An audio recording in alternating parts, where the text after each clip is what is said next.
For the Pledge of Allegiance by Devin Gardens.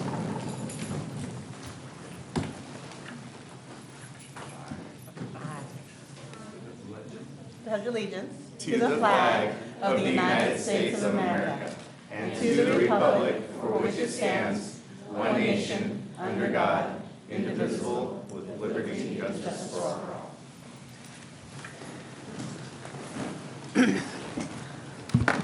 I'm going to take a moment of silence for the student who was killed today.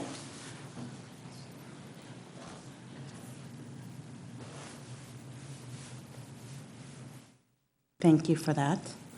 Announcements of actions taken in closed session. E1, Action Government Code Section 54956.9E3, potential litigation. 1, tort government claim number 571022. The board you voted unanimously to deny tort claim 571022. E2, Government Code Section 54957, public employee discipline, dismissal, release. Information was received. I am going to move on to the approval of the agenda item. I believe there is a revision of the certificated HR recommendations that is provided to the board. Superintendent Luna? That is correct. We have a revision to the certificated HR recommendations. It is provided to the board and to the public with the revisions. We also have classified revisions for the board. In addition, we request to remove consent agenda item 0.6 from the agenda, as it's only a donation. It doesn't need to be approved under consent. Okay. So with those revisions, do I have a motion to adopt? So moved. Vice President Pizzotti moves. I'll second. Trustee Kirby-Gonzalez seconds. All in favor? Aye. Agenda is adopted as amended. So we're moving on to J1, school report from Elkhorn Village. Mr. Principal Garcia. Long time no see. Good evening, Good evening. ladies and gentlemen of the board, Superintendent Luna and Cabinet. It is wonderful to be here once again to kind of report to you on where we're at in terms of what is all the great things going on at Elkhorn Village. In fact, just earlier today, we had a great turnout for Avid College Evening. So just coming out, learning some about some of the local colleges. So it was great. It was great to see. But as always, from our standpoint, it starts with, obviously our vision and our mission statement. Here, students will be college and career ready throughout the development of leadership, integrity, and 21st century skills. This is something that is from everybody, every member on campus as well. This is something that we want for our students. It's not just something that we talk about. This is a goal. This is a goal for all our students. And, through the years, I've seen how dedicated our staff and our community is in terms of putting and making sure that this vision is able to come true for all our students. In terms of our mission statement, again, in partnership with its families and community, maintaining high standards for staff and students by implementing engaging instruction, supporting all students, providing inquiry-based learning and STEAM activities for all. And again, we have a number of staff members that are very passionate about all those items there. So it is great to see, and in partnership with obviously our families. And I know many members of our board have been able to see that in action, and you've seen the wonderful family following that we have on our campus, and we love it. So tonight, just kind of going over based on some of our district LCAP goals as well, and kind of centered around like what we do on our campus. Again, in terms of 21st century goals or 21st century skills, these are some of the things that we do. Again, AVID, previous years, we've highlighted various aspects and various programs at our schools, such as, our dual immersion program, our ballet folklorico for students. But tonight, we really wanted to highlight AVID. And later on, our assistant principal, Shirley Ramirez, and a few of our AVID teachers are here as well, and we're going to highlight some of the things that we do for our kids. But again, so AVID, opportunities for elementary and middle school students, that's huge. Again, just giving kids that opportunity as well, and getting them to understand and learn as far as those pathways to how to get to college. And again, I'm not going to go every single bullet here. I'm just going to highlight a couple of them as well. But, one of the things as well that we do is again, you watch kids and the MESA and, the math, the engineering, the science. You guys got to come out sometime in the spring, and we'll get invitations to everybody so you come out to our annual STEM Day. It's in the spring. It's a wonderful opportunity where kids are engaged in hands-on science activities. It is fun for the whole family. There's food, activities. Last year we had a scientist come out and doing just various experiments as well. A lot of hands-on stuff. Really cool. So stay tuned for that. But again, just some of the things that we do here under this area. The next one, educational opportunities. And some of the things that we do here, again, just want to make sure that, again, that kids have an opportunity, creating conditions for them to be successful, not only here at Elkhorn, but beyond, at the next, whether it's at River City High School, at Washington Middle College, YOLO, and beyond. Again, just getting them, preparing them so that way, they're ready for that next that next step there. These are some of the opportunities that they have, when they're on our campus as well. On a daily basis, they, the ELD, is an offering for all students there as well. Those opportunities for after school, homework help. We realize that, we want kids. I always say that I want kids on campus after hours, whether or not they're a part of our after school programs, the Kids Zone or the Champions program, we want them there engaged, whether it's athletics, homework help, interventions that they're doing with our teachers as well. We want to be the hub of the community where kids are out there and kids are engaged in learning. So again, these are some of the things that we do. Again, we've got a very energetic band teacher, so the band for students there as well. This year we're starting to do it for fifth graders and really starting to build the program. So Mr. Winter is an incredible band teacher. If you have not seen his enthusiasm, you got to see it in action. So again, some of the things that we do for our kids there. To continue, again, just to update, the board and everyone else about our dual immersion program. To date, we are at kinder through third grade. We are approximately 175, actually over 175 students right now in grades K through 3, and already planning for next year, growing it to obviously fourth grade and beyond. So we're excited about that. Some of the programs that we have in place there for online access for our students. Again, I mentioned the STEM Day, and another partnership that we have is with United Way Experienced Core teachers, again, for students in grades 1 through 3. So again, this is just additional intervention opportunities, to work with, retired teachers that come in and volunteer and work hand in hand with our teachers and our kids as well to see them, obviously grow academically. This is, my third year working with them, and every year, we've been able to get the same teachers on site. They've built a connection with our teachers and some of the students as well, and it's a wonderful program that again, just a lot of benefits, a lot of positives there as well. High quality teaching and learning. So some of the, again, the emphasis, for us this year is, again, the standards aligned learning, that approach and working with our teachers, continuing to work with PLCs. But one of the things, again, that every year we refine and we continue to just incorporate just additional supports. So our MTSS process, making sure our students have those supports in place, whether it's academic, social, emotional, again, just ensuring that they get what they need, and again, and at times it's getting creative in terms of how we can support them and how we best, provide those supports for our students as well. And our site leadership team engaged in this particular this working with YCOE there on this fidelity integrity assessment tool. And what this was an opportunity for us to sit down and just really assess how we're doing. Again, we kind of put it all out there. So it was a lot of valuable information that we gathered, on ourselves as far as, that next step in terms of how we meet the needs of our students. And it really signaled to us some things that we need to improve in, but it also identified some areas that we really do well. And we're going to build on that and obviously continue the growth and improvement there. School climate. And again, these are some of the things that we do here. Again, the best team, I know a few of you have seen, our best kickoff that we do in the fall. It is a day that is met with just a lot of enthusiasm, a lot of team building, and it just really gets us off to a good start, just reinforcing our expectations in terms of what we want from our students, and staff as well, and how we interact. Again, it is a fun day, and just getting kids to understand how we do business at Elkhorn. So that's something that we do. We celebrate student success by honoring students with our character trait assemblies. Just making sure, again, we identify just various traits throughout the months, and reward kids and make it a big deal. Have the parents come in and hand out certificates, take some pictures, and again, really recognize these students for positive behaviors on campus.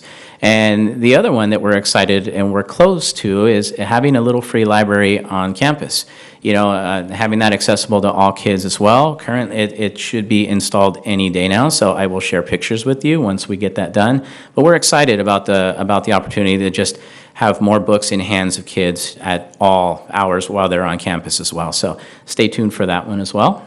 And again, another thing that we do is and again, partnership with just local agencies and whatnot.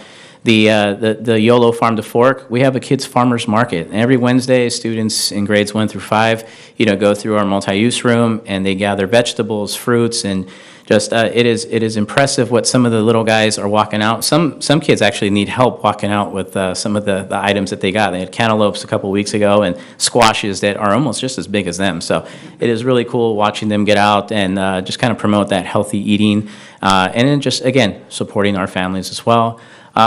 Another thing, home visits. This is something, again, that, Mrs. Ramirez and myself and our staff, we are committed to. We've done them. We're continuing to go out there. It's helped us address some of those needs that we see on campus as well. So it is something that we are committed to and we will continue to do. Community engagement. Again, some of the things, obviously the various committees that we have on campus there. And again, just really, working with our families, having them come on board. Our parent liaisons do a really good job of bringing the parents in for a variety of classes and workshops. And so we always say that, our parents are our go-to folks. When we need them, they are there for us. And it is a true partnership, a positive partnership that, again, that we just really want to maintain that relationship and build it and grow it. That's one of the things, making ourselves available. In fact, coffee chats, those are fun, right? Those are fun because parents come out and it's an opportunity to sit down and just go over what's going on. I know, Sarah, you were able to come to our last one as well and kind of see what we're all about. And it's just an opportunity to hear, and I always say, good or bad, we want to hear it because that's how we get better. Again, a lot of things that we do, and again, you see on there that there was I know President Wong, and others as well. We're out on November 2nd for a school beautification project on our campus as well. It looks great. We have freshly painted backboards on our playground and freshly planted plants and bark. So it looks great. We're excited about that. Our kids are excited.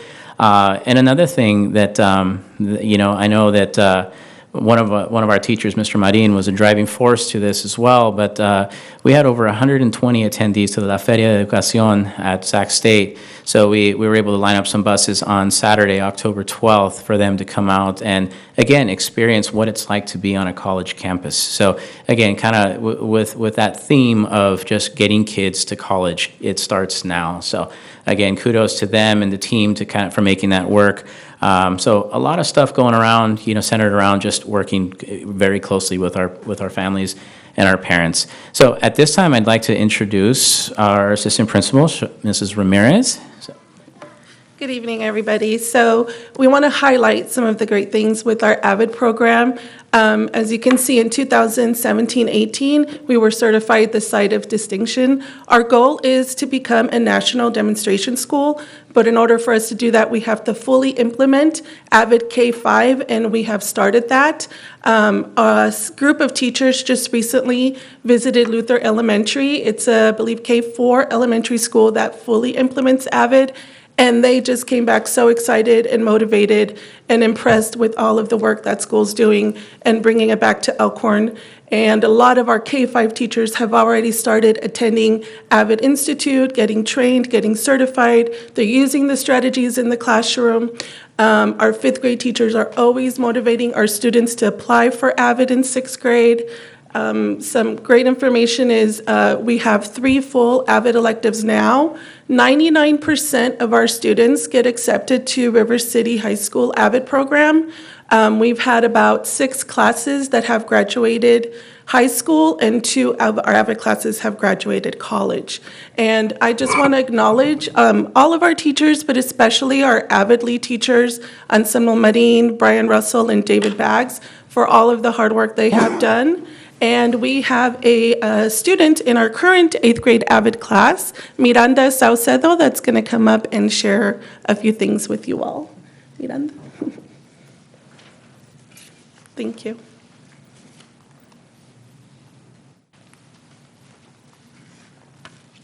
Hello, my name is Miranda Saucedo. Today I will be talking about my AVID experience. Earlier this year, I was looking back in 6th grade, and I remember being really nervous about having to worry about the 6 to 8 classes and remembering about studying for tests and quizzes. I just felt really like my grades were not going to be good, and I was going to just not be a focused student. I felt like my grades were just not going to be good, but as soon as I knew I got into AVID, I felt much better, and I just knew I was going to be fine. What I like about AVID is that you always have people to help you out with everything, with grades, with work, with things at home, with everything. I am very lucky to have amazing AVID teachers like Mr. Marine and Dr. Bethel, and amazing classmates too. At first, I didn't know much about college and high school and what I was going to do after high school. But after being in AVID, I've learned many things about college, and I've also visited many colleges to see what it's like. I do not regret joining AVID at all because of all the work I've been receiving and help. AVID isn't just about college, it is mainly about your future education and how to be a focused student. When I look back at all my work in the past years, I see that AVID did help me a lot with everything, and now I know how to be focused in all my classes and have good grades. I've really changed my personal view and knowledge about my education, and will always be thankful for the help I've received. Making my parents proud is always what I'm very worried about, but with AVID, it has definitely made them proud about all the work and won grades. Thank you for your time.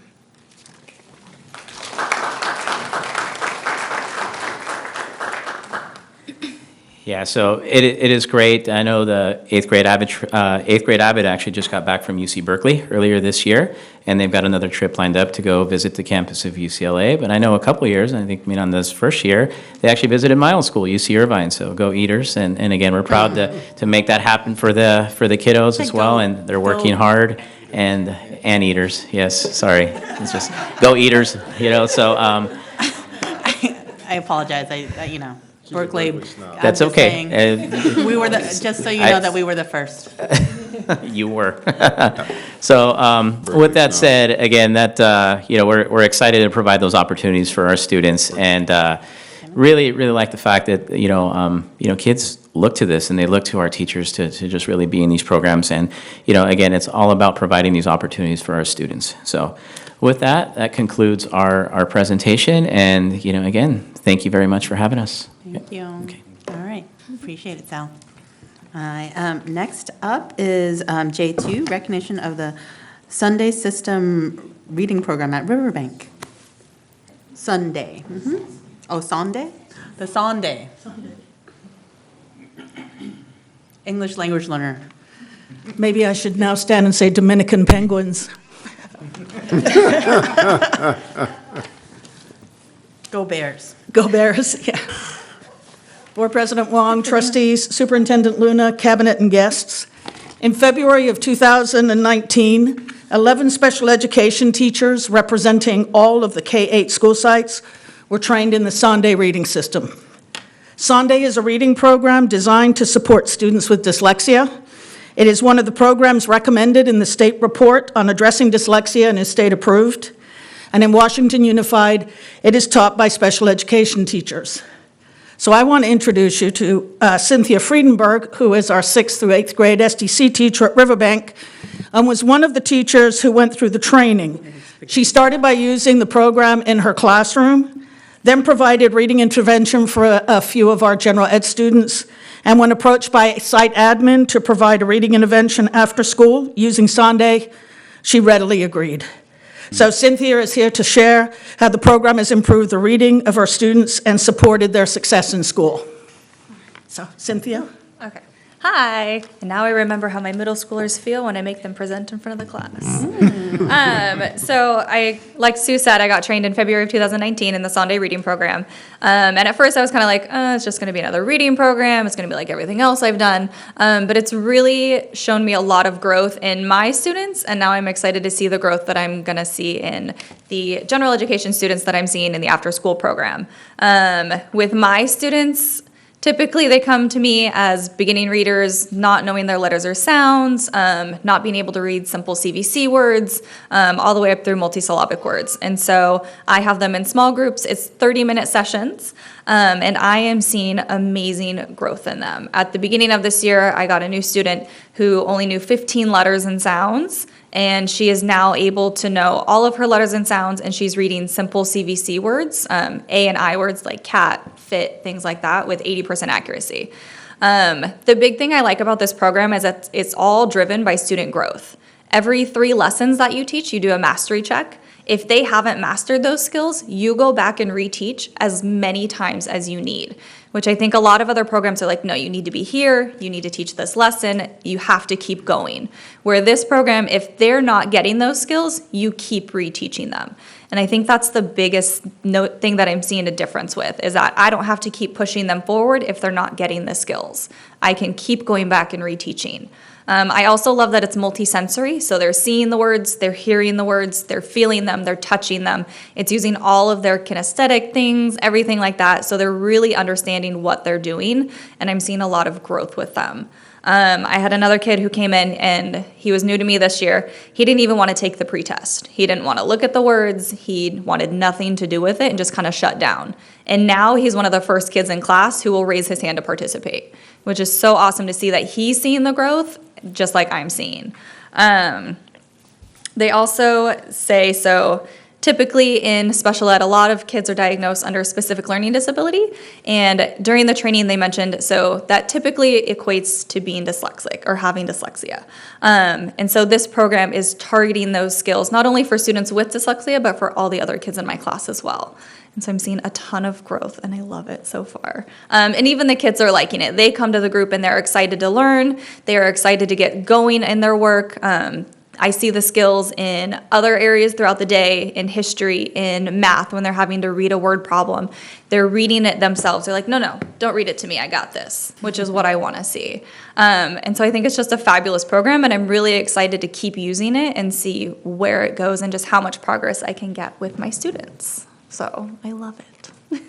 Thank you. Hang on a second. Can I ask you a question? Yes, you may, Vice President. Being the Kazadi. dyslexic board member, I will say I would just want to know, like, how much is this like breeding self-confidence in those kids that maybe were shut off before or closed down because they didn't feel like they were able to keep up, Yeah. with many of their other peers. I know I had that feeling, but I didn't know why.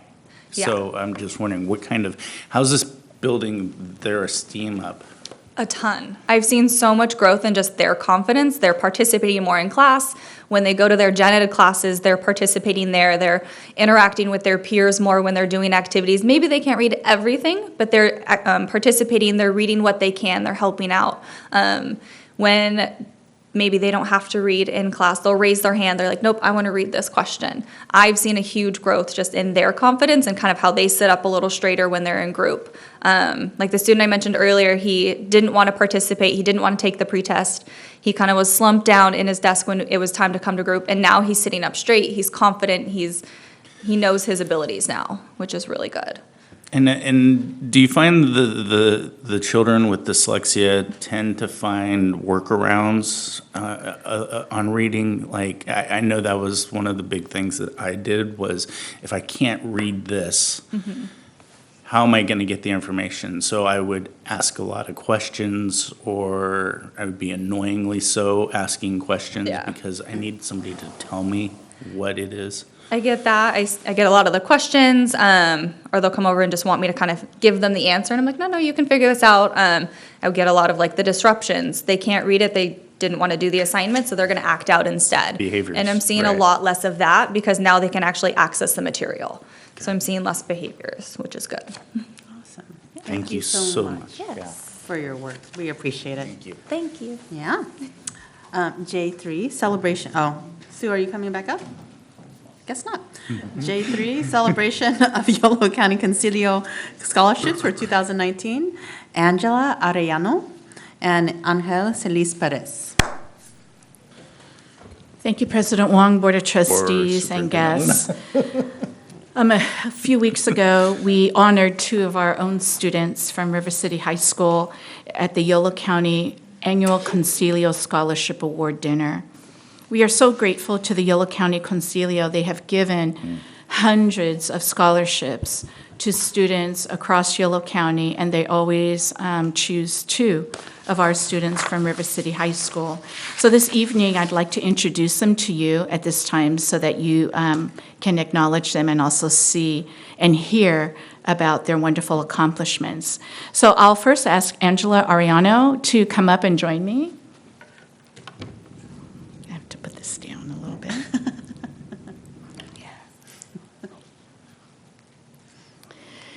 Board of Trustees, this is Angela Arellano. Angela has a GPA of 4.12. Her extracurricular activities include president of the Student Senate since 2018. She's a varsity athlete in both cross-country and track. She is also a member of Skills USA, which is the statewide engineering club that competes at the state and national level. She has competed at the state level in electronics technology, where she was ranked 6th in the entire state. Angela holds numerous titles and advisory board memberships. She's vice president of both Skills USA and of the Engineering and Science Academy at River City High School. She serves on my Superintendent Student Advisory Board. She is also a member of the Science and Engineering Academy Advisory Board. Angela was an alternate for Girls State in 2019 and has IPC certification for SMT and THT soldering. That's a lot of acronyms. In addition to all her titles and memberships, she volunteers at West Sacramento's Kids Camp, and she's logged over 100 hours at Computer for Kids. In 2018, Angela was also chosen as a student speaker for the West Sacramento Rotary.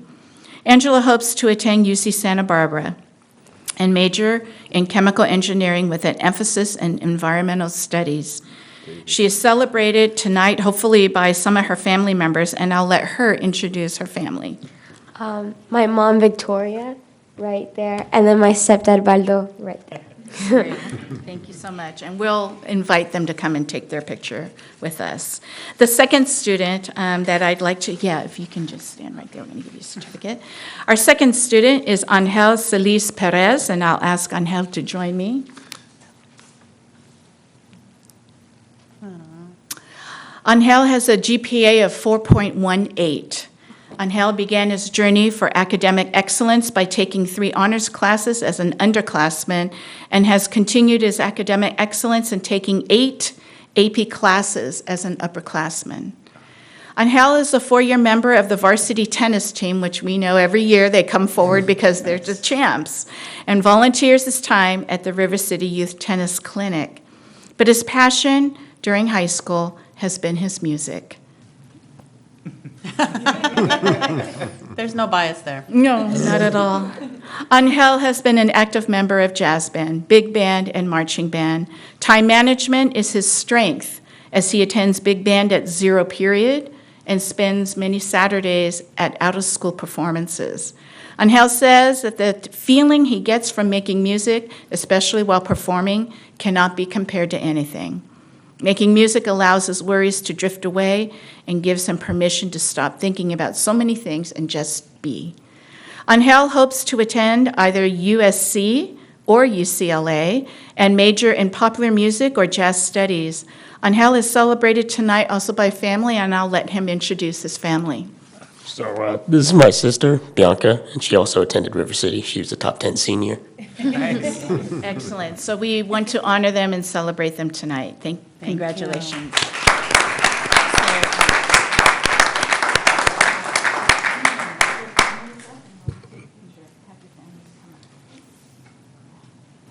I think we should probably go down. We're going to invite their parents to come because we know without their support, all of these students' successes are much harder. So we want our families to come up as well.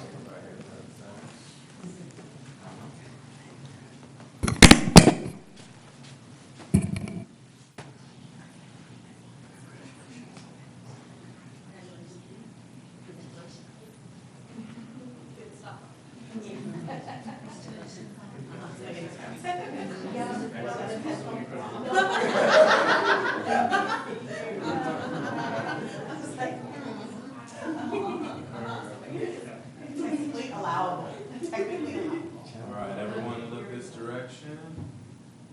On three. 1, 2, 3. Perfect. Thank you.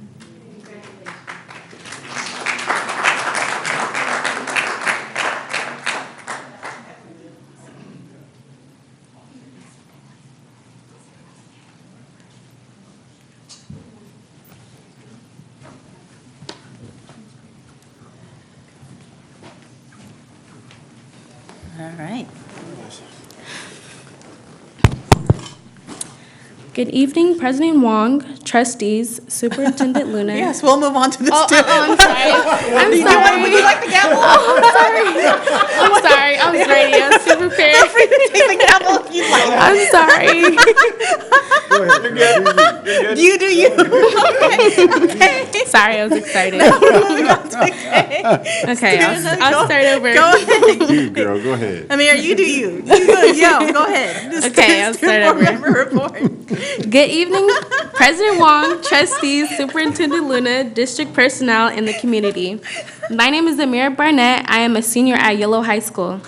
I am here today to present the activities and information from the school sites in Washington Unified School District. At Westfield Village Elementary, student council speeches and elections were held. Also, an annual Harvest Festival was a huge success this year. At Yellow High School on October 31st, Yellow had their second Huddle Awards for students who were recognized for their best efforts and their improvements in academics, attendance, and/or behavior in class. Yellow has started a new point system mainly focusing on attendance, behavior, and academics, rewarding students with a tasty snack depending on their earnings. At Washington Middle College High School, last Friday, the photography club took a photo walk in the Fiery Ginger Farms in West Sac. Keep an eye out for the photos soon. Next Friday, the 10th grade class will be taking a field trip tour to UC Davis. Check out the SCC extension there. Enrollment for the 2020 through 2021 school year has begun. We've got limited opening at all grade levels. Check our website out or call for details. As a reminder, WMCHS will be in session on Monday through Wednesday, the week of Thanksgiving break, in line with the Sacramento City College calendar. Don't forget to go see WMCHS sophomore Charlotte Jackson in the Sac City College production of Alice in the Wonderland, the British panto. It runs weekends from November 22nd, December 15th. And here are a couple of their photos.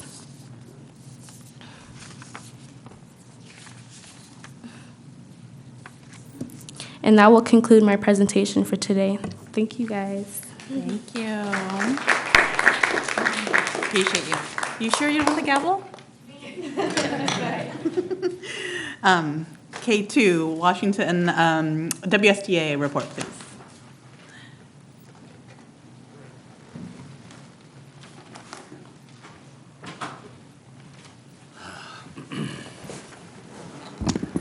Good evening.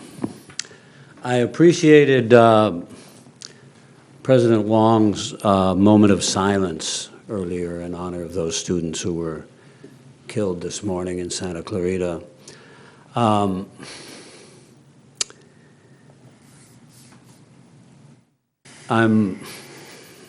This will be a somewhat less jovial presentation, perhaps, than other times. You will hear later in the meeting that we have asked to open Article 12, safety, as we enter the negotiation process with the district. As union president, I find out a lot of things that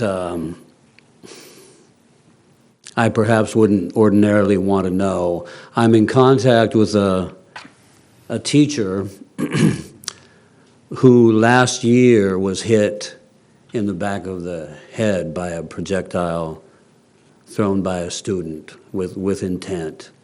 It was a ball. She had to be out for the rest of the year and is in the process of figuring out her situation and how things will be able to work out. She may or may not be able to return to the teaching profession, and it's unclear at this time. Medical professionals are working on that. Later, last school year, and I'm fairly sure it was the same site, another teacher was hit in the back of the head by a ball thrown by a student. And it is my understanding that there were other students standing by with their cameras, with their phones, ready to get it on video. In my site rep council meeting the other day, I was provided with a description of a recent assault wherein I was told that the teacher was able to escape greater bodily harm by bracing herself for impact that was coming from the student who was rapidly approaching her. We cannot have any more assaults of teachers by students. We love our students. We bend over backwards and work as hard as we possibly can to help them and to educate them. But we must be able to come to work and feel safe. And that's the reason that we're requesting to open Article 12.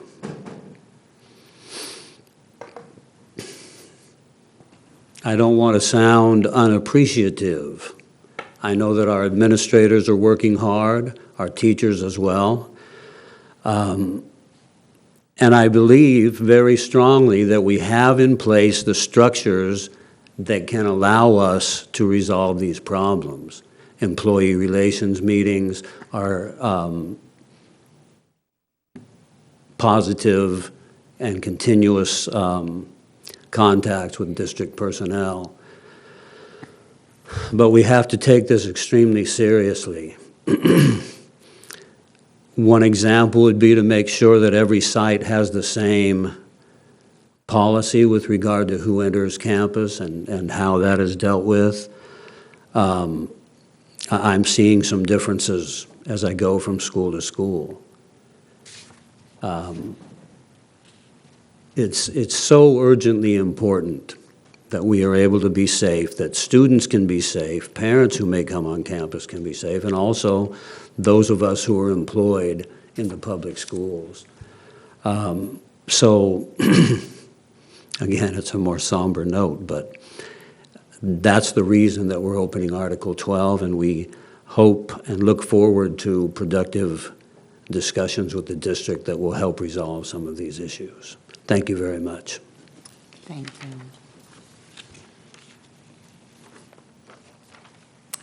K3, CSEA report. Ms. Kimmy Gibson, I believe.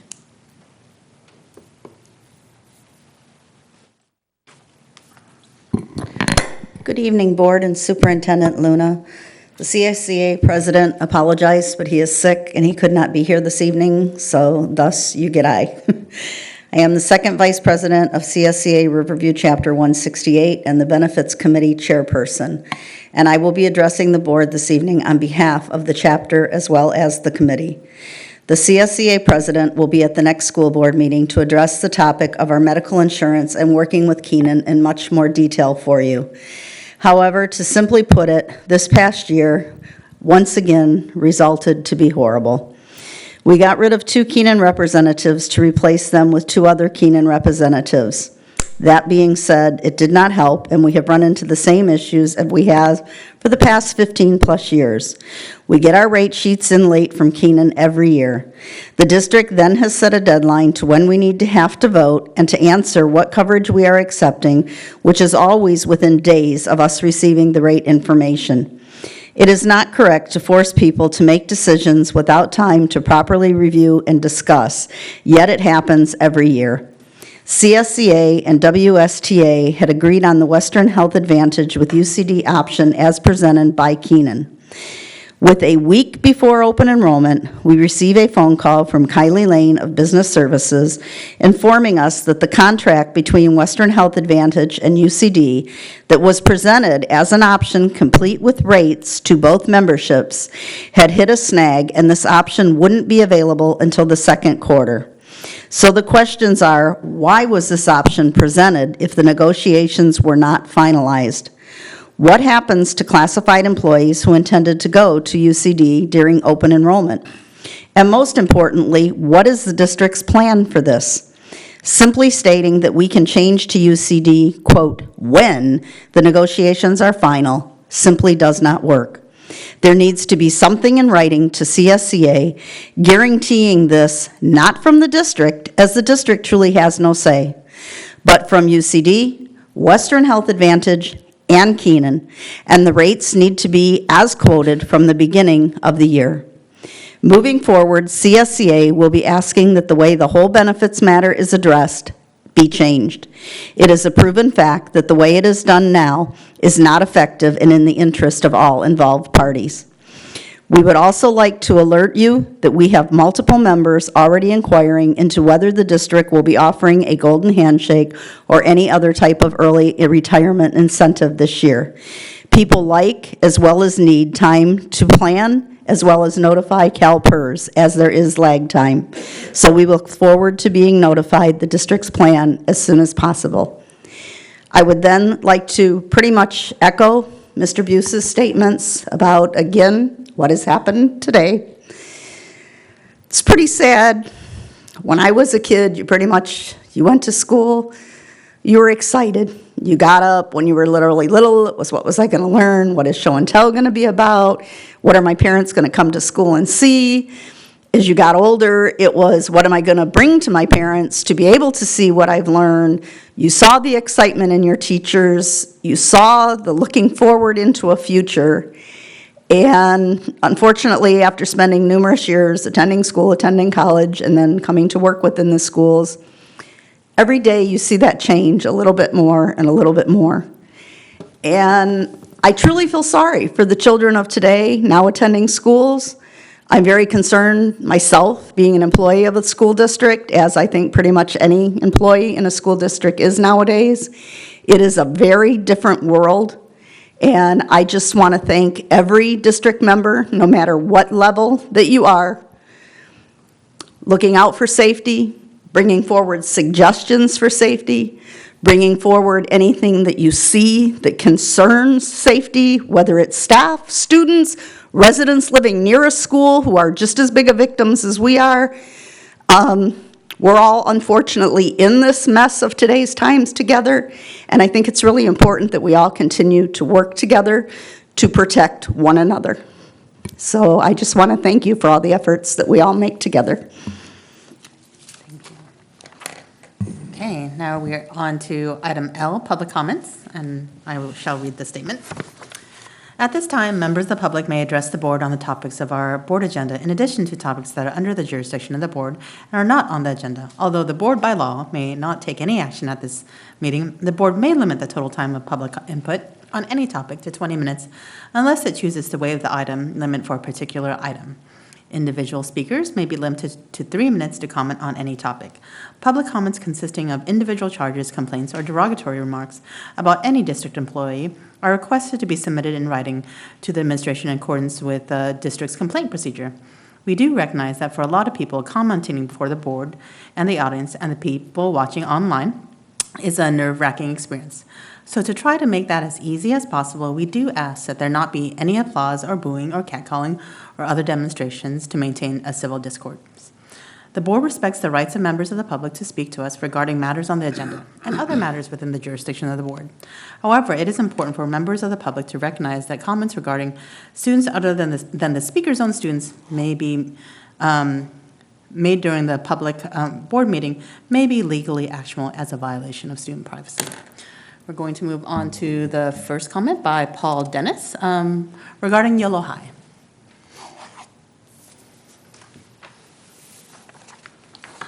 Good evening. My name is Paul Dennis. I'm the physical education teacher at Yolo High School. I'm here tonight to tell you about the oldest, most equitable game in the world. One-wall handball has origins dating back 4,000 years ago. It is the most equitable because it doesn't matter where you come from, how fast you are, how big you are, or what gender you are. We have been having tournaments for 5 years at Yolo High School, and during the 3rd annual championship in May of 2017, we had a girl named Lily Laban win the tournament. Everyone plays for free. All you need is a ball and a wall. The ball costs less than $1. Protective goggles are recommended, and gloves are used to keep sweat off the ball and helps to protect the hands. These items cost about $25 a piece. 3 years ago, we received a grant from the CTA Institute for Teaching for $11,942.50, and $5,700 was raised on a social media account to help us run our tournaments. We were able to purchase 2 sets of bleachers and 4 pop-up tents, creating a handball arena. The money also brought in, we also bought gloves and goggles for the students to use. Each tournament, the students receive tournament souvenir wear for their participation or helping with serving our barbecue on the final day of the tournament. Awards are given to first, second, and consolation champion. We also give an Eagle Award to the student who delivers an inspirational effort. The game is easy to learn, and like any other game, the more you play, the better you become. An equitable education system helps all students develop knowledge and skills they need to be engaged and develop into the best athlete they can become. Eye-hand coordination, footwork, and becoming ambidextrous are skills students develop. Their knowledge is developed by learning offensive and defensive strategies. However, the greatest thing this game teaches is to compete. A game is played one-on-one, and if you're not ready to give your best effort, you will be beat. A lot of our students haven't played competitive sports, and handball at Yolo High has met that need. Our art teacher last year, Tomas Montoya, and myself put together a documentary on our program that I would love to invite you to watch. And next semester, I would love for you to come out to one of our 3 tournaments and barbecues and enjoy our students and the game. Thank you. Thanks. All right. Next public comment is from Ms. Martha Hansen regarding special education.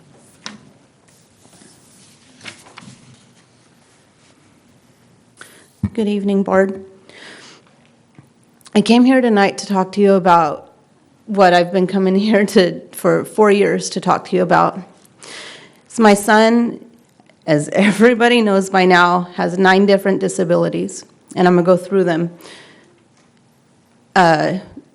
ADHD, borderline intellectual functioning, anxiety, severe anxiety, depression, epilepsy, and a lot of others that I don't want to mention publicly. For 4 years, I've been coming here begging for help, begging for allies, not from this board, but in general, from district people, from school people, from anybody, from parents.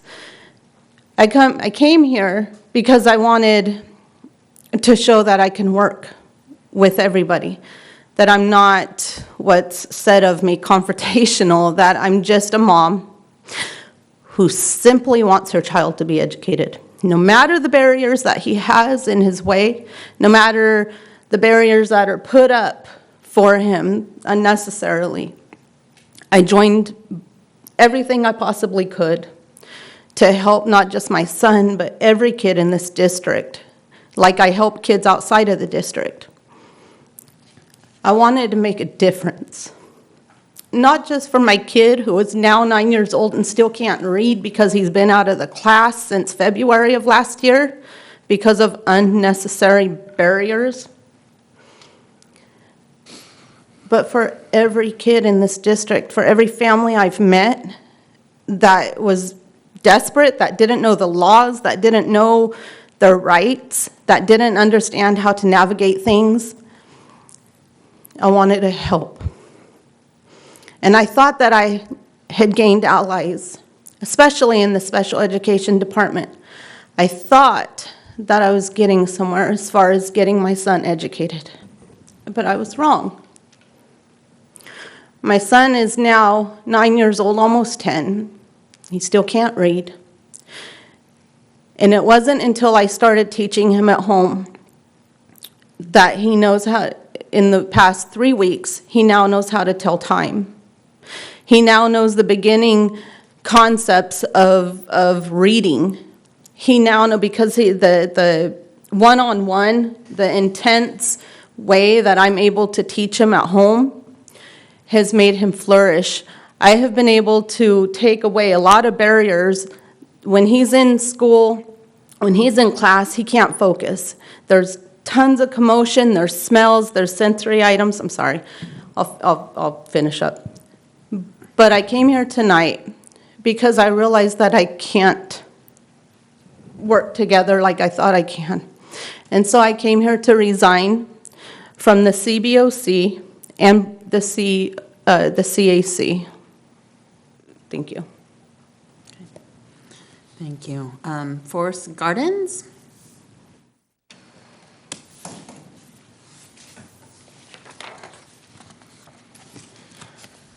Hi, everybody. When I heard about the shooting this morning too, it just resonated with me, and I'm hoping that the resource officers can go to a 5/8. I know that they're doing 410s here at the schools, and so I know that there's the union contracts that do the 410s. Anyway, I'm seeing marked improvements at Riverbank Elementary with the dual principals that are there, and the improvements that are going on. It's just remarkable. There's a tangible difference at Riverbank. I cannot say enough great things that are going on in the north. Miss Rand Patterson, I think she's behind me. Yes, that one right there. She is awesome. If I threw her in the air, she would turn into sunshine. I would say they both would turn into sunshine. Yeah, right, both of them, right? I mean, I have to wear sunscreen when I go onto campus. They're there before I get there. The programs that they do the movie nights and the cafeteria. The amount of hours that they put in is just awesome. The potluck that they did recently was just awesome in itself. The conflict management that they're doing as far as eliminating the bullying is off the charts. They're doing the OtterBucks, which is kind of a behavioral modification tool. So when people are doing some good things, they get these little rewards, and they can go down to the store. They can pick up pencils. They can go up this chart. Huh? The Otter Store, yes. And so, right, thank you so much. So these ladies, I want to give them a round of applause. I mean, they just really are doing an awesome job, and I just feel like they should get the recognition that they deserve. The overall tone of the school is and one is, when I ask her how things, like how to explain stuff, she puts it in words that I can understand, which is like an act of Congress, because sometimes I'll hang up the phone, I'm like, what just happened? Because she'll I don't know, just the way she did, the way that she's just magical. The way the woman does it is just amazing. Because I'll go in there and be like, I don't understand, why can't my son wear a Halloween costume? And she's like, Forrest, let me just break it down. And then I understand. And I'm like, how did that just happen? Because I was just angry, and now I'm not angry. So that's kind of amazing. I don't know how you do it, but you do it pretty good. Anyway, so I'm good. Thank you, guys. Good job. Great. Thank you. All right. Moving on to M, public hearing. There actually are no public hearing items for this meeting, and we're going to move on to N1, receiving the annual 2017-18 Measure V Citizens Bond Oversight Committee report. Mr. Chris Mount Benitez and Laura Jamison. You're actually going to do all of it. I'm just going to introduce you. Good evening, trustees, Superintendent Luna, colleagues, and public. We're actually back. This is a repeat of a previously aired episode. Laura had volunteered to give the annual report to the board. However, the night that she had available, we are up to 18 members on our C block, but Laura had volunteered to come and present after writing a report. But she was only available briefly that evening for open comment, and so the board asked if we'd please come back and do it as an informational item. So we are back. The CBOC at full strength, 18 members, has actually been fabulous. It's become a really enjoyable oversight committee, and Laura's been kind enough to be our rotating chair a number of times and put quite a bit of work into making sure that she organized her thoughts. So I really appreciate her being here this evening. And with that said, I'm just going to be back here for any informational needs. And Laura, thank you very much. Thank you, Chris. Good evening, everybody. So you should have received another copy of our annual report. So really, our report is consisting of 3 pages of text and links on the district's website. And then you should have also received a copy of it's outdated, but it was at the time of the report, it was the May 14th report of all the financials for the district, or for the Measure V bond. So really, our report, we just tried to summarize the activities that we did for the reporting period, and we identify the documents that we reviewed, we identify if we have site visits, and really, our conclusion of the report is that for the ballot measure that the voters approved and for the sort of the 2-page list of items that Measure V can be used for, we concurred that all the activities of Measure V funds were done in accordance with the voters' wishes. So it's pretty short and sweet. As Chris did mention, it's been sort of a really good opportunity to learn about the finances of school districts and how complicated it is and kind of what goes into making repairs. So it's been very educational. I know a lot of the members that started out were hoping to have a better say in some of the projects were done that could be done with the funds, but that hasn't happened. But I think a lot of us have stuck through it just because it's been very educational, just to learn what's going on financial-wise with the district. So we do meet probably 3-4 times a year, depending on the schedule. Key Analytics, they prepare this financial report for each of our meetings, and this is sort of the cumulative financial expenditures and all the breakdown. So all of these reports are posted on our website. I think for the public and for you guys, kind of the biggest help in our quarterly report is on the second page. It has the breadcrumbs to find the Measure V Bond Committee area on the district's website. It's kind of hard to find. So there's a link there, and I know links get outdated, so we also put the breadcrumbs there so people can maybe find it a little easier. So that's about all I have to say. So do you guys have any questions? Questions from the board? I think people are looking a little bit, so Trustee Kirby Gonzalez looks like a few questions as we're scanning through the. I was just checking because I've looked many times online and looked at it, and I'm realizing that on my smaller tablet, as you go tab, tab, tab, it kind of cuts off, so it is hard to find there. So, and I'm finding a facility use. So I don't know if there's an easier way to do that, but if you pull it up on a tablet like this, then it cuts off on this. Well, I've looked at that. I was talking about for the public to find the documents. Yes. I've read it and looked at it, but when you look for the public, see, it cuts you're off. looking for the practical. So it's hard to find for the public. So thank you for including that, and I don't know how we can make it easier as I look at this myself, so. While that's happening, Clerk Jackson, do you have any questions? Thank you for your work. Thank you for the Citizens Oversight Committee. Lots of expenditures. I know it's more of like making sure that we're within the guidelines of what can be expended. And, you know, for a lot of people say, well, why does a marquee cost approximately $80,000? Yeah. It's pretty eye-opening of what things cost. Yes, so I mean, I know publicly that's been brought up before, so. Yeah, I mean, but we didn't approve or disapprove that expenditure. We just kind of said, yes, it was done in accordance with the 2-page of text. The 2-page of text. Is part of the, there's 2-page of text. Well, so for, this is part of a public kind of conversation about like, what does a 2-page of text mean from the Oversight Committee and understanding of that?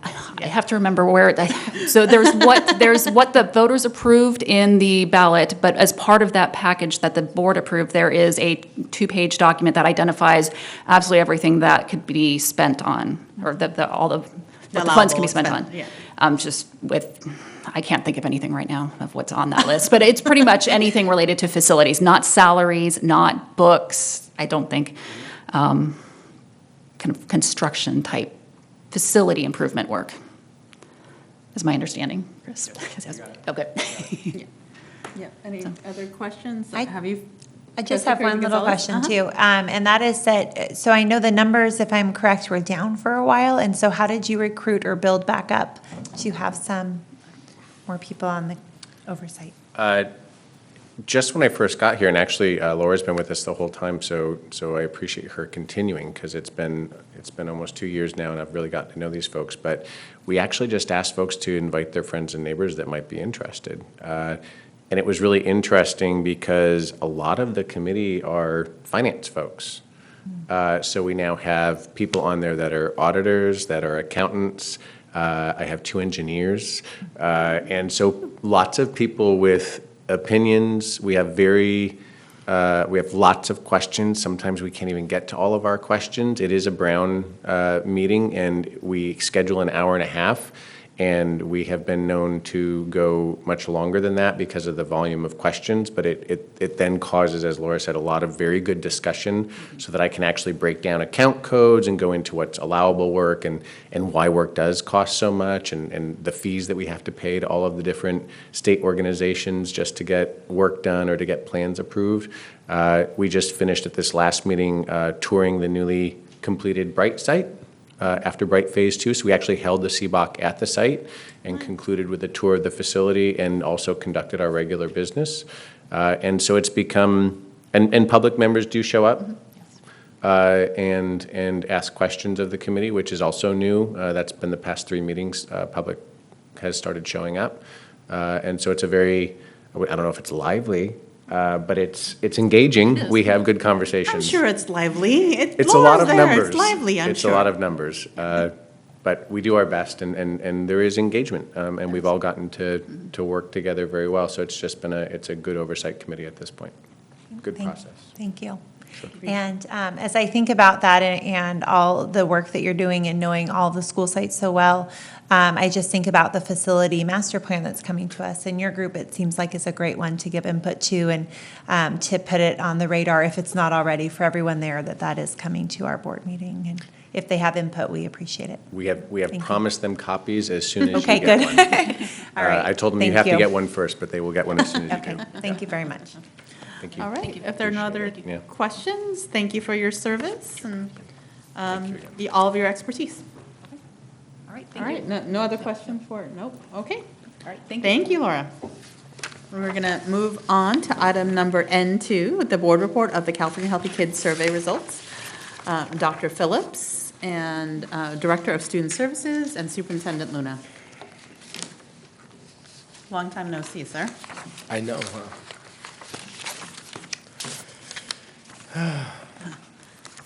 Come on, boss. You realize this is all being recorded. I know. She's boss. So thank you, President Wong, Board of Trustees, and staff and guests. This evening, Dr. Phillips and I would like to answer a few of the questions that were asked at the last board meeting on October 24th, when we both were not present. But we spent some time delving into the Healthy Kids survey that we can get our hands on. And so what we're going to do is take a little bit of time, and this will probably be a long presentation and discussion item, if that's okay with the board. Absolutely. It's also, we realize that we really could talk about this at every board meeting because it's such an extensive survey.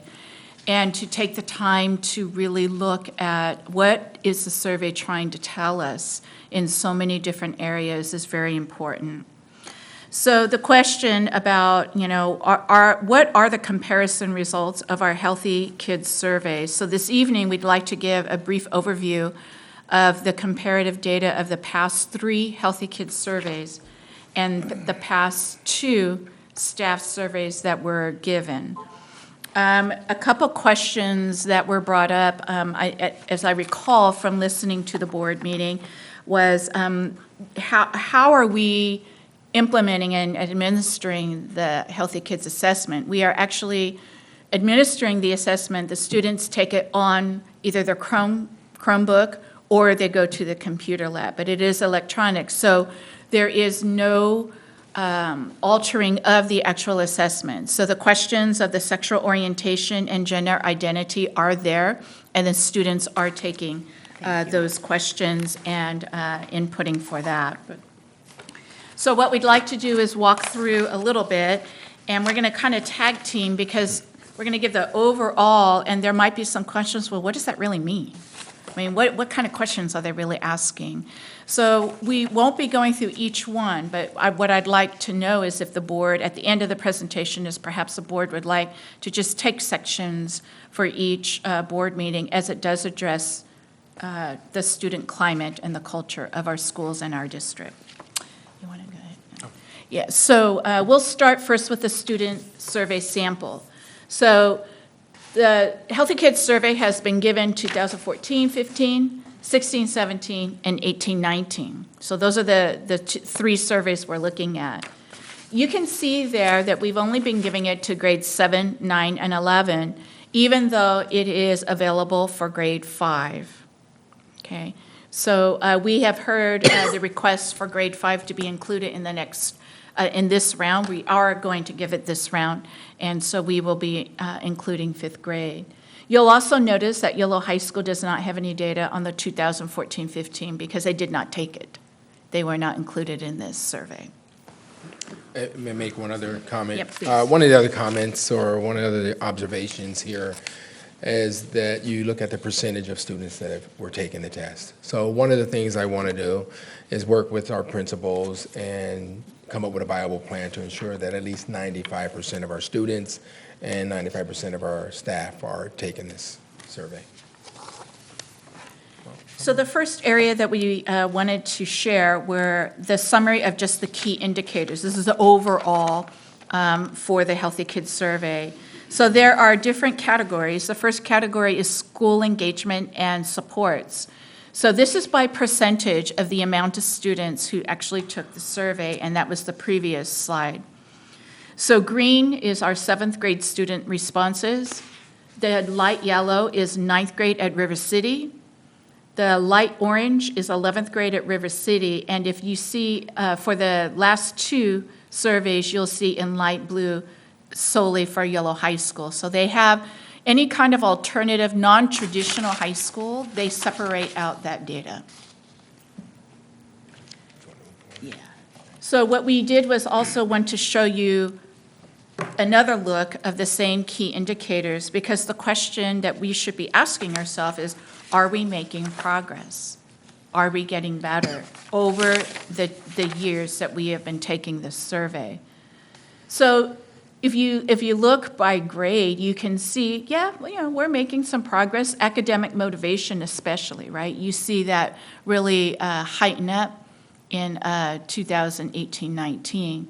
I really believe that part of that is because we have solely focused on the transition to the California state standards that have changed, and it has really amped up the rigor in the classrooms.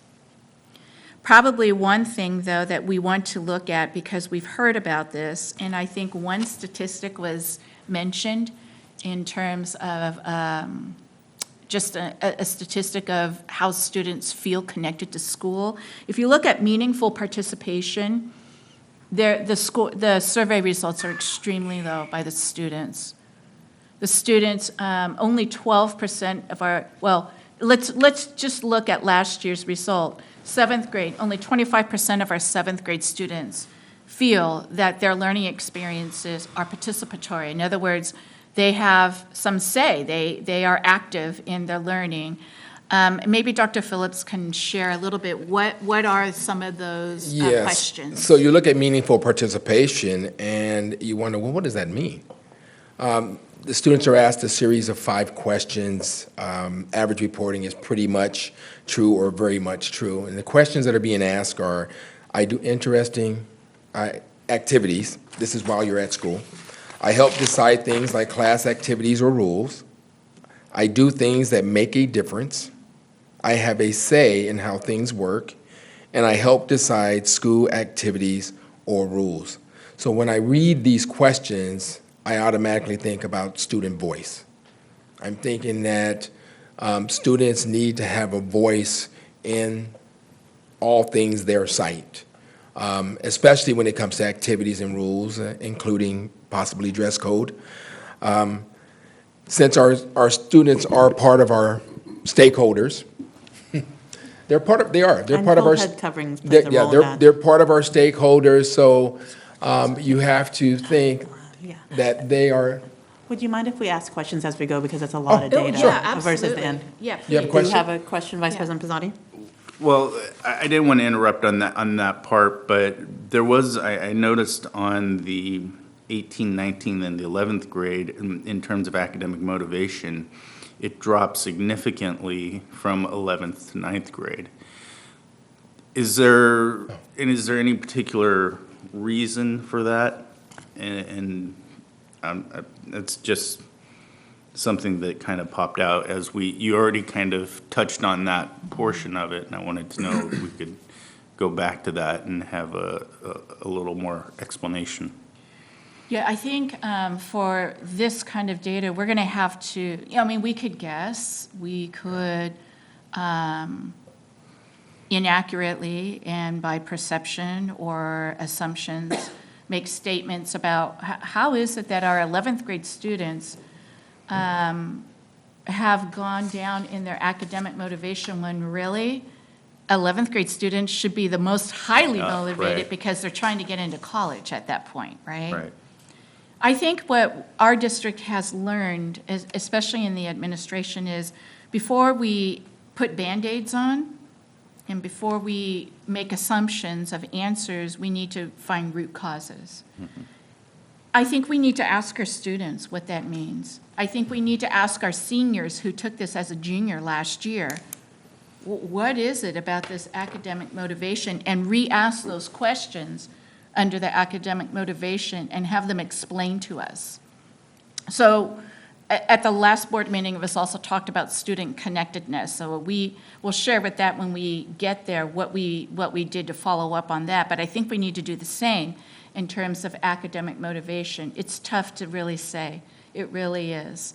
I think our students will be the best ones to tell us. What is it that what has taken out your steam getting from 9th to 11th grade, when 11th grade is really when you should be at your height, the highest point. So I'm unable to answer that with the exception of guessing. And, but we do want to delve into that, and we will do a student focus group on that and bring that back to the board. Am I also noticing cigarette use, that they've been using more because of the vaping? Oh, yeah, we're going to get to that, yes. Yeah, we're going to get to that, most definitely. Yes. One question, that thing, help me try to understand this, because if I'm not mistaken, this is, so each one of these years, they're surveying different students, right? Yes. So the 7th graders in 2014, 15 aren't necessarily the 9th grade, or the 9th graders in 16, 17.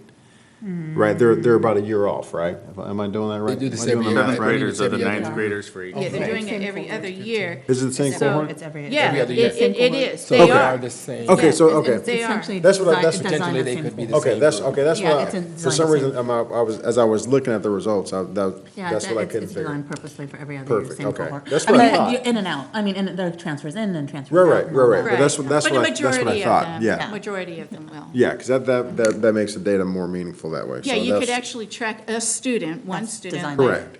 Right? Okay. And that would be their seventh grade input. Right. Ninth grade, they would give the input, and you could track. Their And- behavior. And that would be interesting to see how many of those 500 kids are really still part of that survey.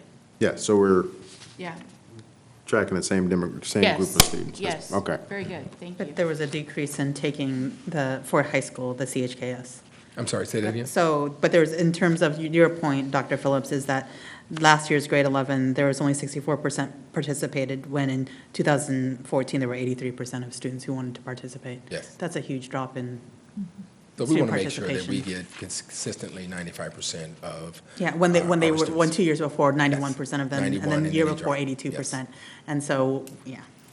That's a huge President drop. Wong, can I ask a question Yes, too? Trustee Kirby Gonzalez. I have one more question as we dig into this data. I want to clarify from last time. My understanding was that we are now, there's a commitment that this will happen every year.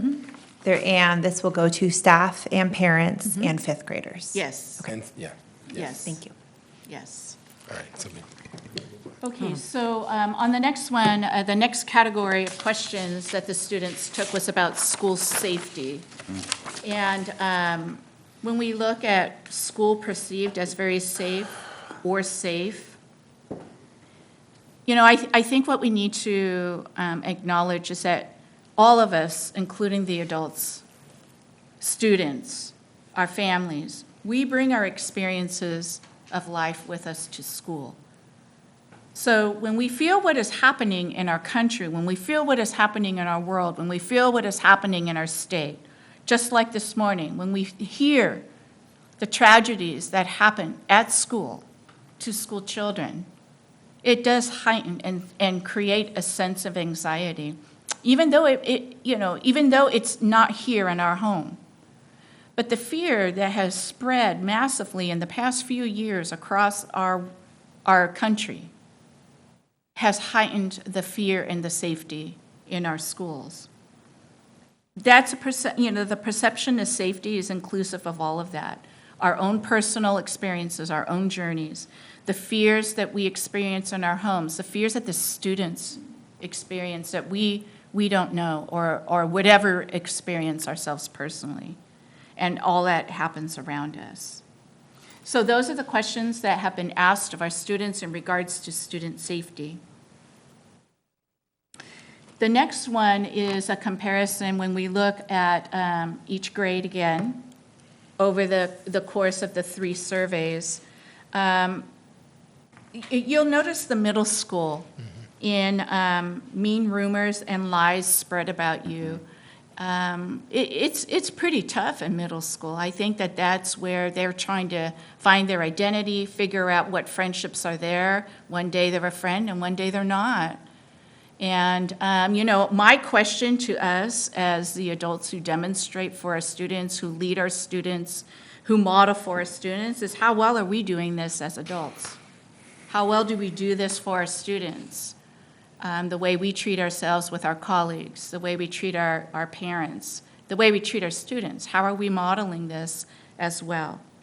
So I don't know if you have anything else to add. No, one of the things that I looked at is being afraid of or being beaten up. I mean, if you look at the statistics, and especially in, you look at 11th grade, it's very low that they have that fear. But in also looking at the rumors and the lies, a lot of our 7th graders are just now getting their cell phones about that age, 11, 12, 13. So that social media aspect of cyberbullying could be, could heighten that as well.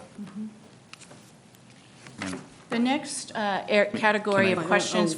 We have a question Yeah, from yeah. Vice President Mhm. Pizzani. Let me go back. Sure, yeah, thank you. So a couple of things that really stuck out as relatively extraordinary was around 15% of seventh graders throughout the years have seen a weapon on campus. That seems incredibly high. And then you go to the 11th grade and at YOLO, that number's still in the double digits, which seems pretty high.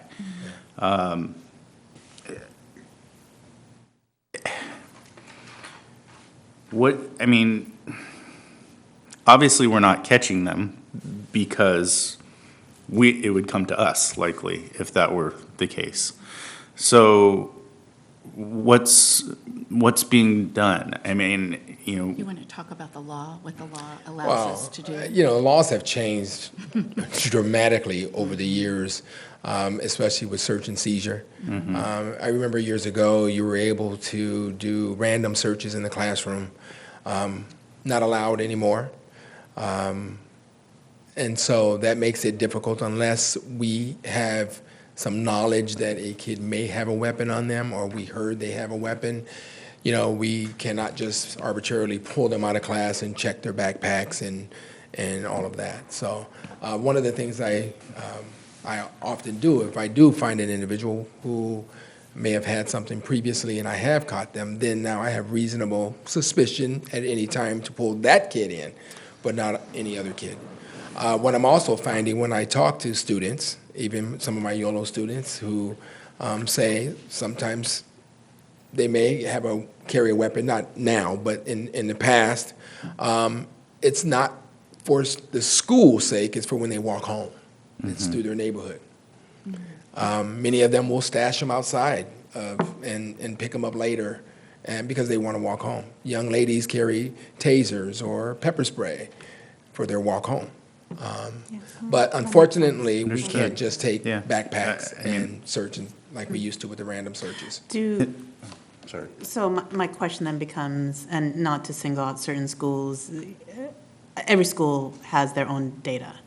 Are we seeing trending in some data, some schools more than others, of weapons and others things? And you don't have to answer now. It's a question of now that we've called it out from the last time of that, when you do kind of a mapping situation, this is at the high district level, but the wondering if there's trending in certain schools, certain clusters of schools. Okay. Got it. Thank compared you. to others. Something to look at. Just a question, and I'm sure we can get it in a memo form, not to call out any school. Really, our best way to address any kind of possible weapons on campus is from the students. Right, and that was going to be my And we follow-up. act on that immediately as soon as the student is able to share that. Because I think what students are beginning to realize is that, they themselves can be harmed as an innocent bystander. Right. And so I think that heightened alert, those are the best resources that we have, is for a student to share that confidentially. And we will follow up accordingly. Right. So my follow-up to the question that I previously asked and that you just kind of touched on is, are we not seeing that many students come forward with information? Given the climate in which we're living in these days and how unfortunately normalized school shootings have become, are we now seeing not as many kids come forward because maybe they're kind of used to it? I hate to say it, but I don't it's. know. I'm just curious: are they afraid of ratting on their peers? Absolutely. Is that There's it? that's Absolutely. part of it. So I guess, So really how schools have aggressively addressed this is you have, what do you call those? You have to walk through. metal detectors? Yes, thank you, metal detectors. Yeah. That's Yeah. the one way. I've seen certain comprehensive high schools where they have one person in front before they enter the office, and they have a wand for Right. every student that comes on later. So So that's the aggressive part. So I'm looking at the questions on the California Healthy Kids Survey now is I think what we really want to know is how many kids actually admit to bringing a weapon to school, which is part and parcel of that question, because you've shared with us seeing a weapon on school. Right, So that I is want to know seeing it. seeing and And how do you bringing define a a weapon, right? And the survey doesn't define what a weapon is, like, is it pepper spray, is it whatever. Right. But I think for us, like, for context, I'm just pulling up the fifth graders in the state of California. Apparently 23% of fifth graders have seen weapons brought to school across the state. In the state of California. State of Yeah. California. Scary. It's And I know scary, it's- right? Yeah. So I think that also, yes, this is concerning. It's concerning. And so it's helpful for us also, what is the state average? But I think the two questions are, I want to know who's admitting, like, and it's an anonymous survey, who's bringing weapons to school? Because sometimes our kids are really actually honest in surveys. And to admit that, I'd be curious. Pull that data. And I guess, what in terms of, I guess, training our students to come forward and to give that information, are we doing assemblies like, hey, this event just happened in Santa Clarita? Maybe we should have a survey or not a survey, but an assembly in the next week, where we say, guys, please, if you see someone who is carrying a weapon, please report it. What are we doing as a proactive, preventative measure in order to try and address these situations? Because that's the only thing we can do. Yeah, I know that all the principals they do that at the beginning of the year as part of their expectations, the behavioral, and I know that they do that in the beginning of the year. Most of the middle school, I think the high school, they also go class to class, so it's a little bit more intimate versus 500 kids in the gym. I know I went to Westmore Oaks, and they had one whole grade level, which is about 100 kids, and doable because all the teachers are there, and the administration was giving, the expectations and what to do, what's expected, and how we all work together for the safety and for good climate of our schools. So I know it's at the beginning of the year. Whether we touch that, I'm sure they touch it in January coming back after winter break, but we definitely can put that on the radar. Any assembly, it doesn't have to be this one. Assembly, we have monthly assemblies, so. Right. Yeah. Well, if our kids are doing active shooter drills, maybe we should do training on Part of it, yeah. what we need to do, right? In terms of telling our kids to be proactive and helping their fellow student. Great, thank you. Yeah, actually, let's not look at the state survey anymore. It's kind of sad. Right. The next category is about mental and physical health. And yes, they did add marijuana and vaping in this past year's survey. And so you see the alarming amount of use of marijuana. You also see, I think that this next Healthy Kids survey, we're going to see probably an increase in the electronic cigarette use as well. I think what alarmed me in putting this data together when we looked at this was about experienced chronic sadness or hopelessness. And I think, when we had this discussion, the question is what is hopelessness to students? Because I think it can be different for all different students. Some students feel, we introduced a student with 8 AP courses. To me, for me to take 8 AP courses, it would be a feeling of hopelessness.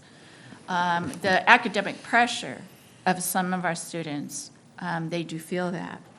But I also met with some students who are African American and took this survey. And their hopelessness, what they told me is that nothing can be done to fix what we go through. It's too big. You can't do anything about it, about the racial discourse, about the discrimination towards them, about the biases against our African-American students. They literally feel hopeless, both men and young women. And my word to them was, it's not hopeless, because you can't give up on that. Now, I can't control the country. I cannot control the decisions of a president or a governor. But what we can control is helping our own home to be better. So it gives a different perspective, but they feel hopelessness, that they will be treated the way they are treated with certain experiences for the rest of their life because of their skin color. That was in both of my student focus groups this past 2 weeks. Is there anything else you want to add to that? Okay.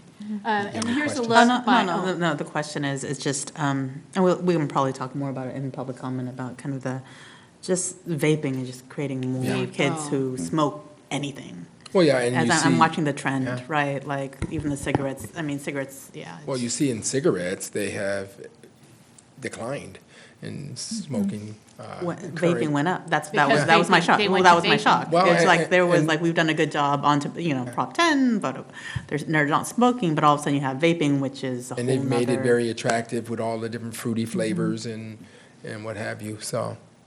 I have, President Wong, I have seen some boards pass resolutions. Obviously, we're not in the jurisdiction of what is sold in the city, but then those resolutions are given to the city council. And I don't know what our rules are in the vaping world in terms of flavors here in West Sacramento, but I think that would be something that we should look at as a board. That was on a future. Yeah, that's what I was thinking. Yeah, that would be great. I've seen school districts do that. Yeah, Woodland just did that. Yeah. This is by grade level, when you see, are we getting better at helping our kids, mentally and physically, making better choices for themselves? I don't know, smoking definitely is, these are young people, and for me, it's just like, how come we can't stop the smoking like in our bathrooms? And it seems very simple to me, but it really isn't. Because the kids have it down. They got plans. And they know exactly what to do, when to go, and how to do it. It's serious to them. And but we have to address it. And we have been talking about it with administration. How are we going to address this? How do we really do a no tolerance? How do we get our parents to help us? To have parents check at home before they send their kids to school. So we're open to any kind of suggestions to. Well, I was going to say, for me, I think because we deal with the same, not to the same, a larger degree, but even at my school, I think one of the things that would really help is just becoming predictably unpredictable. Yeah. In terms of how the enforcement is being done. Some of this, particularly at some of our larger schools, when kids know pretty much the patterns of the people who are monitoring the campus and, where they're going and things like that. If you become predictably unpredictable about that, it kind of helps alleviate some of that a little bit. Yeah, good suggestion. Yeah. And then I just wanted to, you already touched on, I'm sorry. Go ahead. Madam Chair, Oh. I'm sorry. Vice President Pizzotti. Thank you. We don't I wanna be really recognized. operate by the I know. rules of continue. Thank you. It's a free-for-all. Go for it. Sorry. It does seem like there's an incredibly high number of chronic sadness or hopelessness, and then you take a step down and you see that number is really consistent on considered suicide. Gosh. Do we have any programs where we're reaching out to allow the students to know what kind of supports they have in place? Because, ironically, Yolo High School is the place that has the lowest number in terms of hopelessness and chronic sadness. And when you look at all the other grade levels, the numbers are really consistent and throughout the years. So that's the one thing that, They're less likely to consider suicide. yeah, exactly. And so, how do we extrapolate that down to find out how can we help our kids better? I think is really the question. Well, I will say that the investment that the district has made into our social workers is, it's invaluable. We can't go without now. I think part of the hopelessness comes also from the situations that our students come to school with. There's an increase of more students experiencing trauma and coming to school. And when you have experienced trauma, that is a hopelessness feeling, especially when it might have just happened on the weekend and then you're back in school on Monday, because that's the only structured place that they know They're safe that haven. somebody will be there for them, and a place that they can escape the trauma. So is that a question on this? Do you feel safer at school than at home? I don't think that's a question. No, that's not a question in this. Let me look. But what we know, and see. what we know from the students who are more consistent in the counseling sessions, or we have partnered with Yolo County Mental Health Services, yes, school is their safe place. Right. Absolutely, absolutely. Because it seems like this year's, and I'm sorry, mental health is like something I'm really concerned about. This year's grade 11, or not this year, but last year's grade 11, 43% of our kids, and that would have been, 16, 17s, 16, 17s, ninth grader, did not have quite that level. So, to me, there's a big jump there. There's a trending up. Yeah. Yeah. So, I mean, I guess, Yep. no matter what the supports we're putting in place, either the kids are still feeling, I guess, more of the pressures of being, 16 and 17 years old, or, their lives are getting fundamentally worse at home, Or more difficult. Or more difficult, yeah. Yeah, yeah. So the next part, we wanted to just go a little bit deeper, just to look at some of the data of the past two surveys in regards to the school supports and engagement by race and ethnicity. It does break it down, the data by ethnicity, and so we're not going to take each one, but we'll take the ones of the majority of our district. So when we take a look at students' connectedness to school, this is the data of our Hispanic or Latino students, which is the majority of our school district. So the question is are we making progress? Are our students, are we increasing the developmental supports and connectedness of our students to our school? Again, we look at the meaningful participation in school, and Dr. Phillips had mentioned some of the questions that they ask. And again, it's consistently low, although it did improve between 2016-17 to 2018. It did improve. But we have so much more to go. We have so much more progress to make. The next subgroup of students is our African American students. And so at YOLO, we don't have responses because it was less than 10 students, so the Healthy Kids Survey is not going to put that data in for us. But we see the responses of our African American students. Dr. Phillips and I met with 12 young men at River City High School, and I met with 12 young women, and they're all of African American. And they're pretty poignant about their school connectedness. And, for their sake, I'm committed to advocating and representing what they really shared with us. And the connectedness is that because a lot of them are the only African American in the classroom, they already feel singled out. But on top of that, is how are we as adults, without probably even knowing, how are we actually treating them? Such as when we have two African Americans leaving the classroom and going down the hall, are we watching them more than we would to white kids? In their perspective, yes, we are. Especially when they can give prime examples of being blamed for instances when they weren't even in the room. So those are the things that they take with them. And that's why that feeling of hopelessness is like, oh no, I'm just going to get out.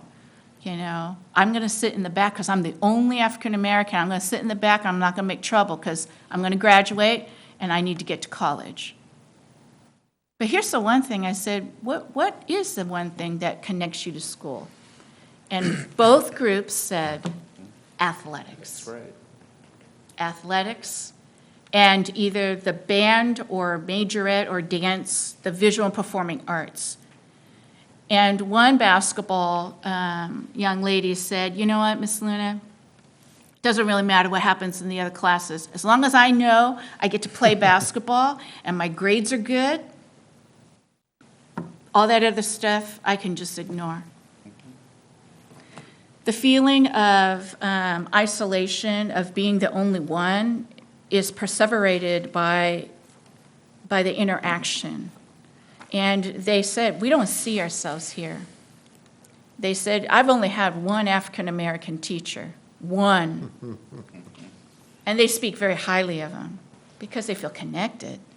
But that's when they get to high school, not one in K-8, not one. At least with the students we talk to. It's a feeling of connectedness. And I didn't realize how important connectedness was until I shared where I came from. And as soon as I said I'm from Stockton, that's when they felt connected to me. Because they know I understand. Because they know I know what they have lived through. And so that's what they're feeling, that's what they feel is connection, is an understanding of who they are. And maybe why they say what they say, you know, and just a value of their opinion. So I promised them I would represent them, not just today, but for the rest of the year. We're going to go back. I don't know if you have anything else to add to that.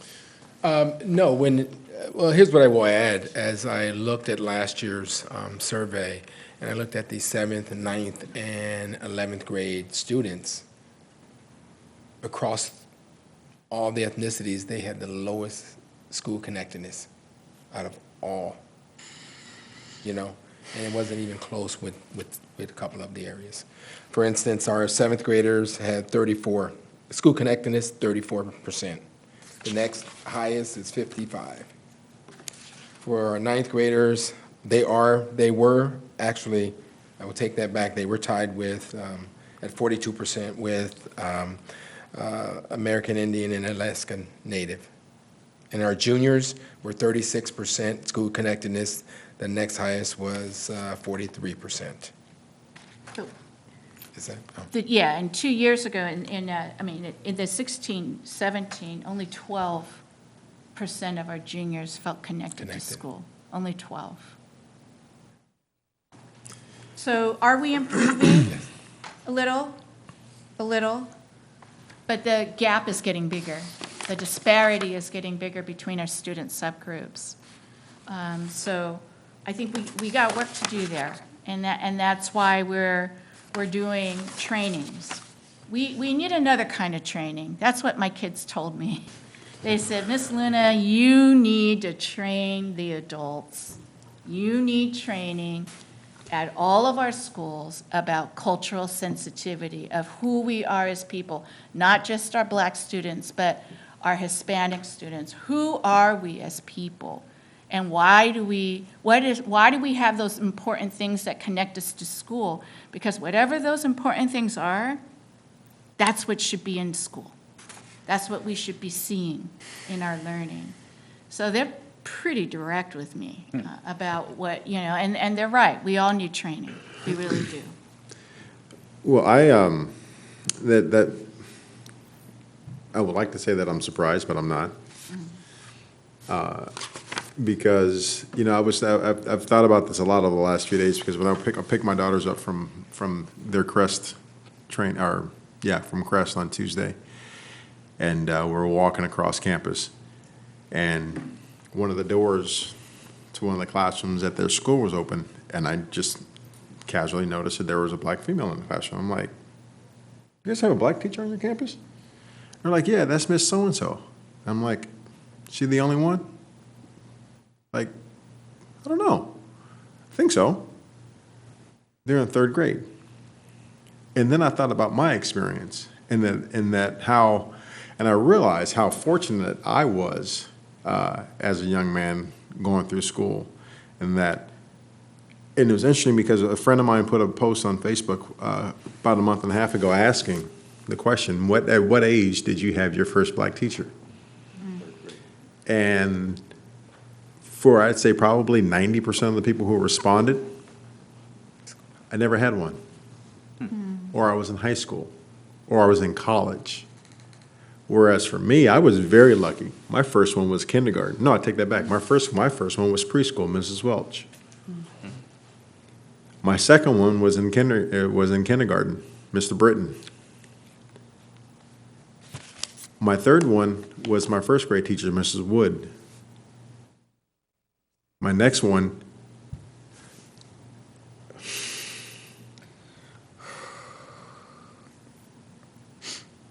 was my fifth grade teacher, Mr. Brown.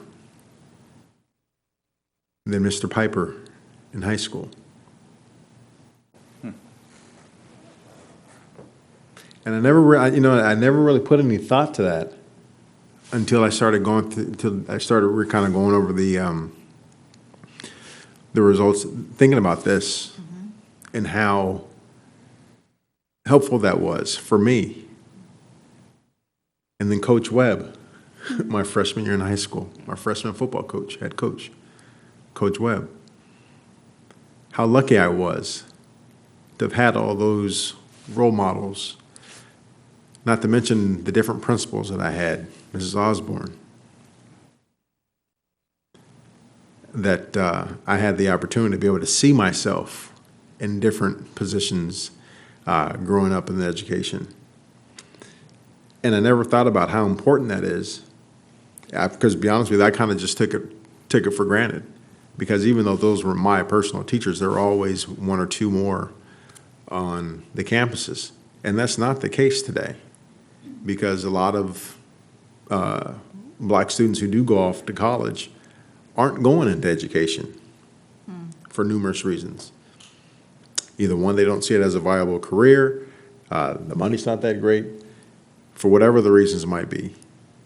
And it's hard for students to feel connected to a place where they don't see themselves in that place. You know, and so I would like to say that kind of surprises me, but it doesn't. And I think that's more indicative of the problem and things and other work that needs to be done. And that's why I'm so hopeful that the work that we're doing with the WINS will kind of help shed some light on that, and exposing and helping people to come to realizing some of the biases that they may have. And just because, and that doesn't mean that there's something wrong with you. It doesn't mean that no one's accusing you of being a racist. Just saying, we all have biases. I was having a conversation with President Wong the other day, and I told her, I realized as I was driving to the gym at 5 o'clock in the morning on Tuesday, that I have some biases, that I have bias. I sometimes have biases against my people who look like me. But I recognize that. And when I recognize it, I question myself, well, why is that? Why do I feel that way? And it doesn't mean there's anything wrong with me. It just means, but I'm willing to acknowledge it. I'm willing to work on it. I'm willing to realize that it exists. And then and only then are you able to make any progress and make any meaningful changes towards things. Yeah. So I think we have some things that are in place that can help us. Mm-hmm. But the question is, is everyone going to be willing to do the work? Because it's a heavy lift. Because no one likes to look, none of us likes to look at our own scars and our own flaws. That's not fun. But if that's the work that needs to be done to make this the best possible district that we can make it for all of our kids, it needs to be done. So. Appreciate that, Clerk Jackson. We have a lot of work to do. Yeah. Right, this is just a symptom of a system that was inherited over time, as we've learned in our equity walks. And, we'll talk about a few things, and they were mentioned earlier, but I wholeheartedly believe that how students feel, whether or not they're connected to school, directly impacts school safety. Because Yes. if you are connected to Yeah. the community, you respect it, and you don't do the things that we heard today. Thank you for mentioning that. I will say that their comments, the students' comments about the school, the lack of school connectedness, they talked about safety because they feel that people see them as the safety issue by just being there. And they admit, they said, Superintendent Lewin, we're loud. We're loud. But that doesn't mean that we're aggressive. They've been called aggressive by staff by just being there in the passing periods or walking in the quads. And they said, Superintendent Luna, has it ever occurred to you that maybe we don't feel safe because we know people are afraid of us and they look at us different and they think different things about us? I actually never thought that, but that's what they asked me. Because they said, in a way, we don't feel safe because we have people of authority, our staff who are over us, that we don't know how and what they're going to say to us or if they're going to make us go to the office. And so that, it is connected. This is all connected in some manner to school safety, the climate, and the culture of each school in our entire district. And then the connectedness of what learning really is, meaningful learning for all students, because we are so diverse here in this city. So I think it is very much all connected. So, I appreciate you taking the deeper dive, just because we look at the dashboard and we don't look at this. And I've always said the Yeah. CHKS, since I've been elected, that we need to use the CHKS data. Right. Because there are a lot of questions that aren't represented here, but in the survey, Yeah. that could help us really deeply impact school climate. Right, and make everybody feel safer and create an environment that is safe for everybody. So. The academic progress will come if this is addressed, with all students feeling, equally valued and respected. So, all right, we're going to keep moving here.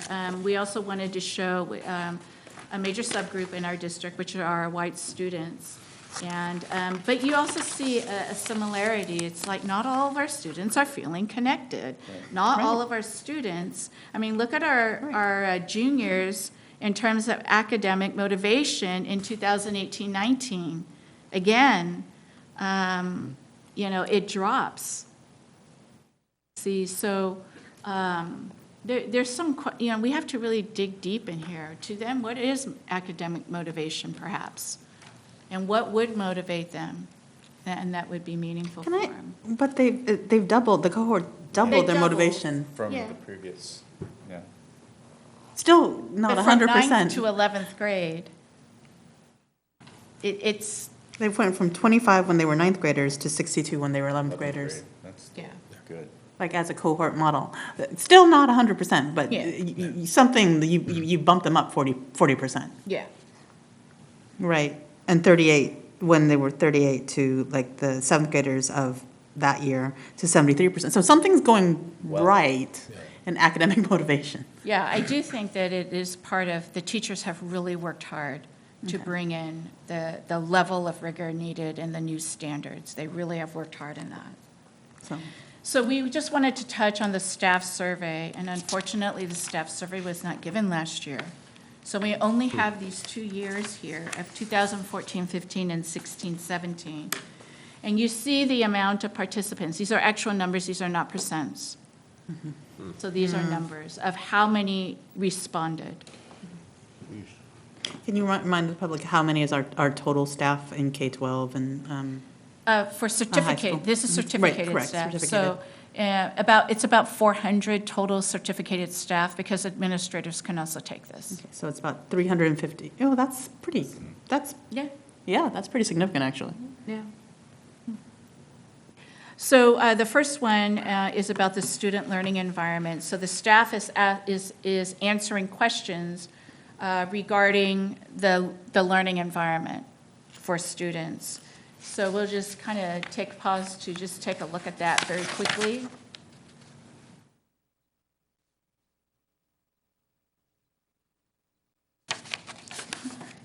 You want to share what your was?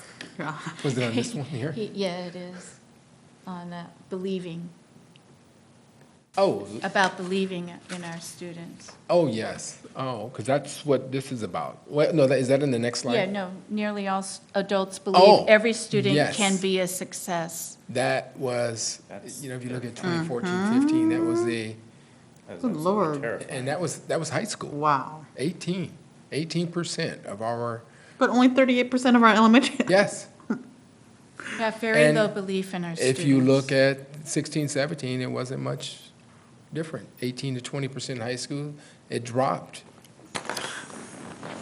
Students know. If you don't believe in them, they know. If you don't like them, Good. Oh, wow. they know. Wow. So what does that do to their motivation? Right. What does that do to their connectedness? What does that do to that question, I have a caring adult at school? And most of their caring adults, and when I talk to kids, are usually the campus aide, the noon aide, a support staff member. And it should be their teacher. They're in the classroom with that teacher more than anything else. Well, clearly, it's, some students are misunderstanding how their teachers feel about them because the numbers are higher Yeah. for students. I'm serious. It's unfortunate that this number is what it is, because I'm kind of upset by that. That, Students.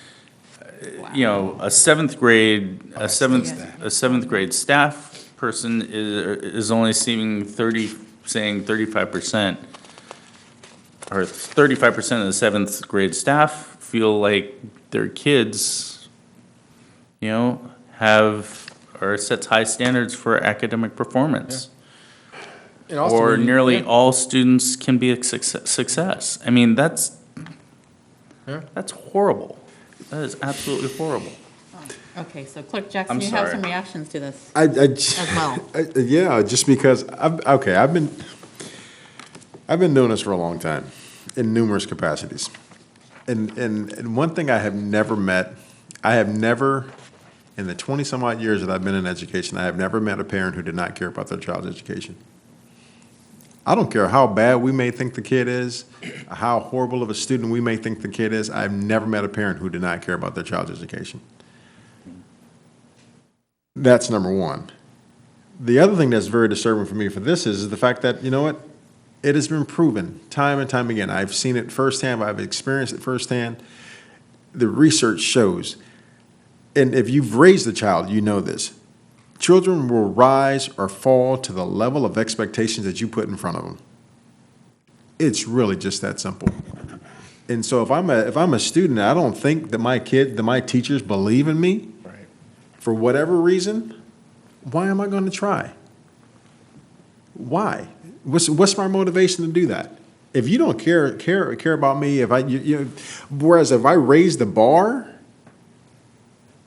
and hold them to that, they'll rise to it. Well, look at the question, sets high standards for academic performance for all. 12%. And 16%. So that goes to just what you were speaking on. If you don't raise that bar, and you don't believe in that they are going to be successful, then You're going to meet that low bar. you're going to meet it. Yeah. You know, No, but it's interesting how it's phrased. It's about, not about you, it's actually, do you believe others believe? Yes. It's their perception of their peers. Nearly all Yes, adults of believe other adults, every- of Of their the of their adults. Yeah. school, yeah. Yeah, like of the climate, of do you believe the school believes in kids? It's probably either themselves and others. Right, but you could say, no, I'm not that, but to Oh, yeah. everybody else. Yeah. Right, like. Yeah, sometimes it is that. Or they're maybe being very honest. Or they're being very honest, well, both too, yeah, or they can be very honest with self, this is true, they can do But that. still, as the adults in the room, we should, as an educator, we've got to hold each other to higher standards. We have to. But in elementary school, shouldn't it be higher? You would think. I mean, not that high school should be so low. Yeah. But these are babies, like, they're all babies. Seventh grade is still very, very low. And I mean, this may come off as I'm sure this is coming off as like we're bashing the teacher. That's not the case at all. But I think there's room for questions, and there's room for movement, there's room for inquiry of, hey, what's going on? What are the reasons behind that? I mean, this is over 50% of our staff who took this survey. Yeah, because for elementary, it's all the teachers, who chose to participate in the survey. At the end, yeah, it'll be a long time. I think what's really important, because this is the tough stuff to talk about. This is what organizations do not like to talk about. This is the stuff that matters, because our service is for the children. And it's not about so much, it's really not about so much our feeling about how this is looking. It's about how are we going to better connect and help our kids to find more meaning in our schools, in our learning, in every day that they show up. Now, we have to remember some of the variables here. Only 17 high school teachers took this test, this assessment in 2014-15. Only 17. But in 79 took them, and they're still in 16, 17, 79 took. Right. So, there are so many variables in all of this. It's one data point, and we just need to ask more questions, and we need to talk about it. For if we don't talk about it, then it's never going to improve. Yeah. It's just going to stay the way it is. Granted, but the numbers are still low with 80 high school teachers, staff, they're not just teachers, it's staff, Yeah, right? staff. It's still low with larger numbers of survey participants. 17 or 8, like 79.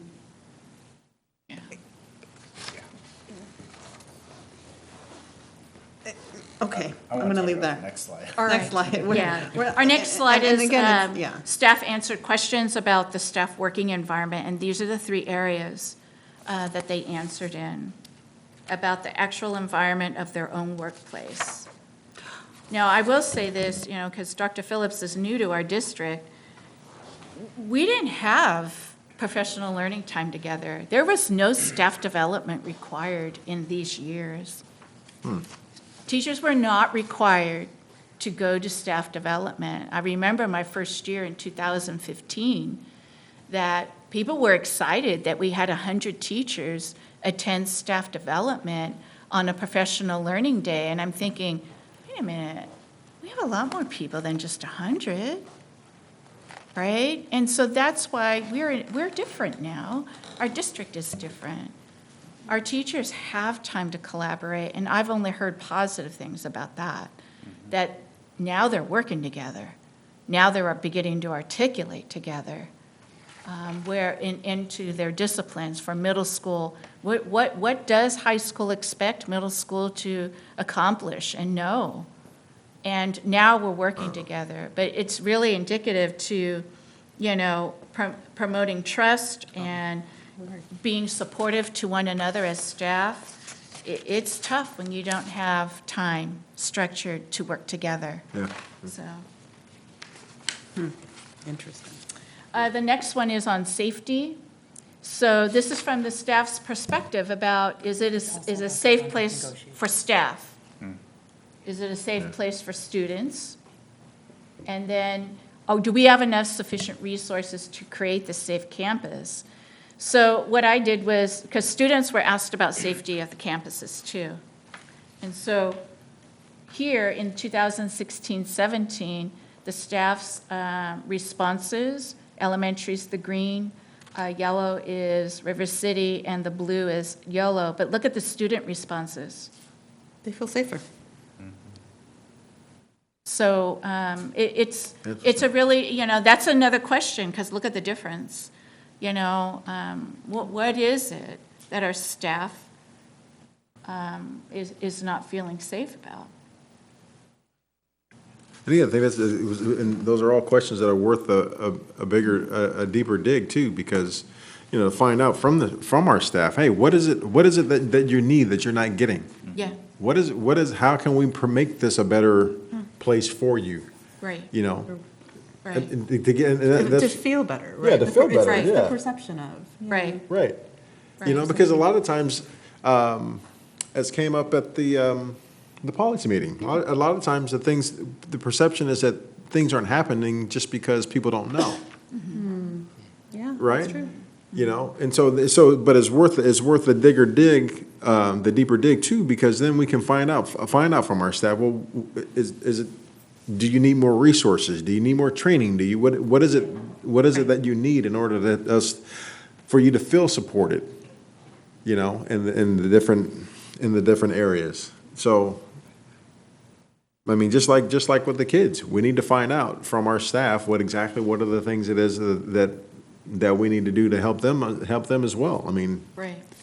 Yeah, they're also feeling less collegiality with one another, which is problematic, and in terms of that. And Yeah, and I mean, we do need to remember that also, this is 2 years ago information. Yes. So we've done a lot of things we're to different. implement Yeah. We are changes different now. that are changing the way and the culture, in our school district. And, yeah, I would say that those numbers next year will probably be dramatically different. and But, we have to acknowledge it was after a very rough patch, yes, Yeah. yeah. very, very rough patch Right. Right. before my time. Moving on, this is the was. student discipline and the support of the percent for the staff key indicators of handling discipline. Zero. Wow. Right. yeah, that's. That's Hey, what we were marking it got on. better the following year. 12% the following year.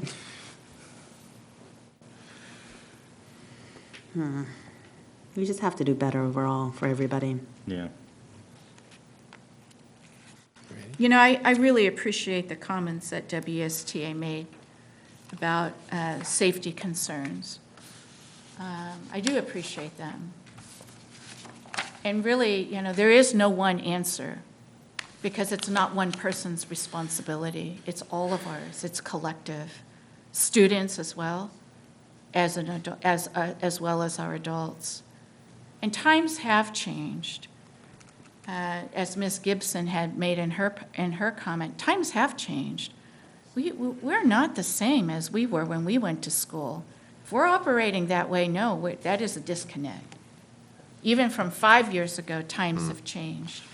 So many more issues of safety across our neighborhoods, across our local community. Times have changed, and we have to be different here at school. But the question is it safety or is it discipline? Those are two different things. Right. Good. It's not the same. Mm-hmm. We also have different restrictions and different legislative mandates in regards to the discipline and how we handle it. And I'm not a person to do things just because the state said to do it. No, we are in compliance and everything. Wait a minute, wait. Just for the record. We follow the law Just in for the Washington record. We Unified School absolutely District, for the do. record. We absolutely do. But at the same time. For the most part. At the same time, we need to just do what's right and what is longer sustaining than just putting Band-Aids on. And a lot of times the state wants a Band-Aid, and we need to do better than that. And even if it doesn't show up on the dashboard, it's okay, as long as we're moving in the right direction for more sustainability. So I appreciate the comments that were made, because we do have to work together. And WSTA is right, Mr. Buse is right. As long as we're working together on it, that's how we're going to get better. He's absolutely right.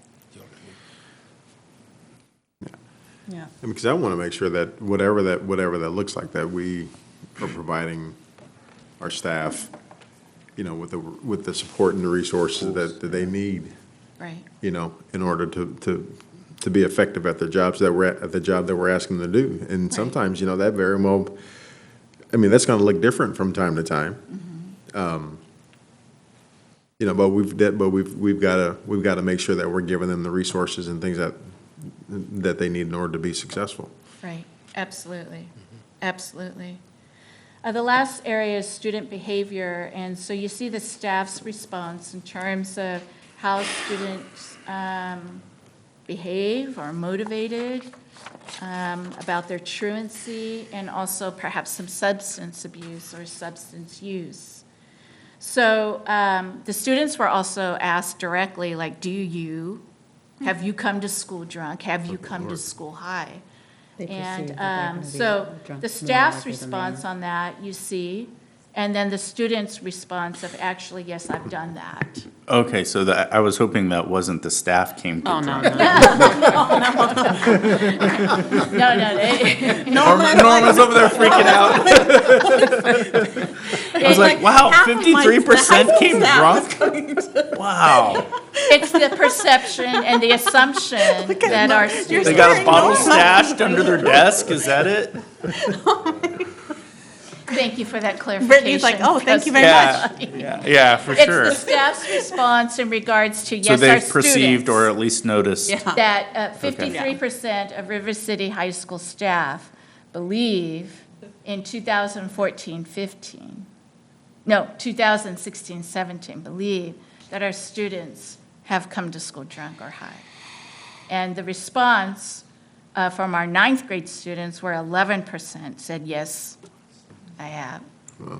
Or we have. But you I've look at seen. YOLO High, like And 82%. 14% Like, over that's pretty much every at, student. So somebody's over or underestimating. Dr. Phillips, you got to handle that. Hey, I got it. I got that one. yeah. But So again, it's about, we have to Perception. look at, you might all know the same student, too. I mean, we don't know who took this survey, Fair, so when that's you think fair, of this yeah. data, they're not thinking of every student, they're thinking our students, and it could be those students. So it's hard to compare the numbers Right. when we share. Right.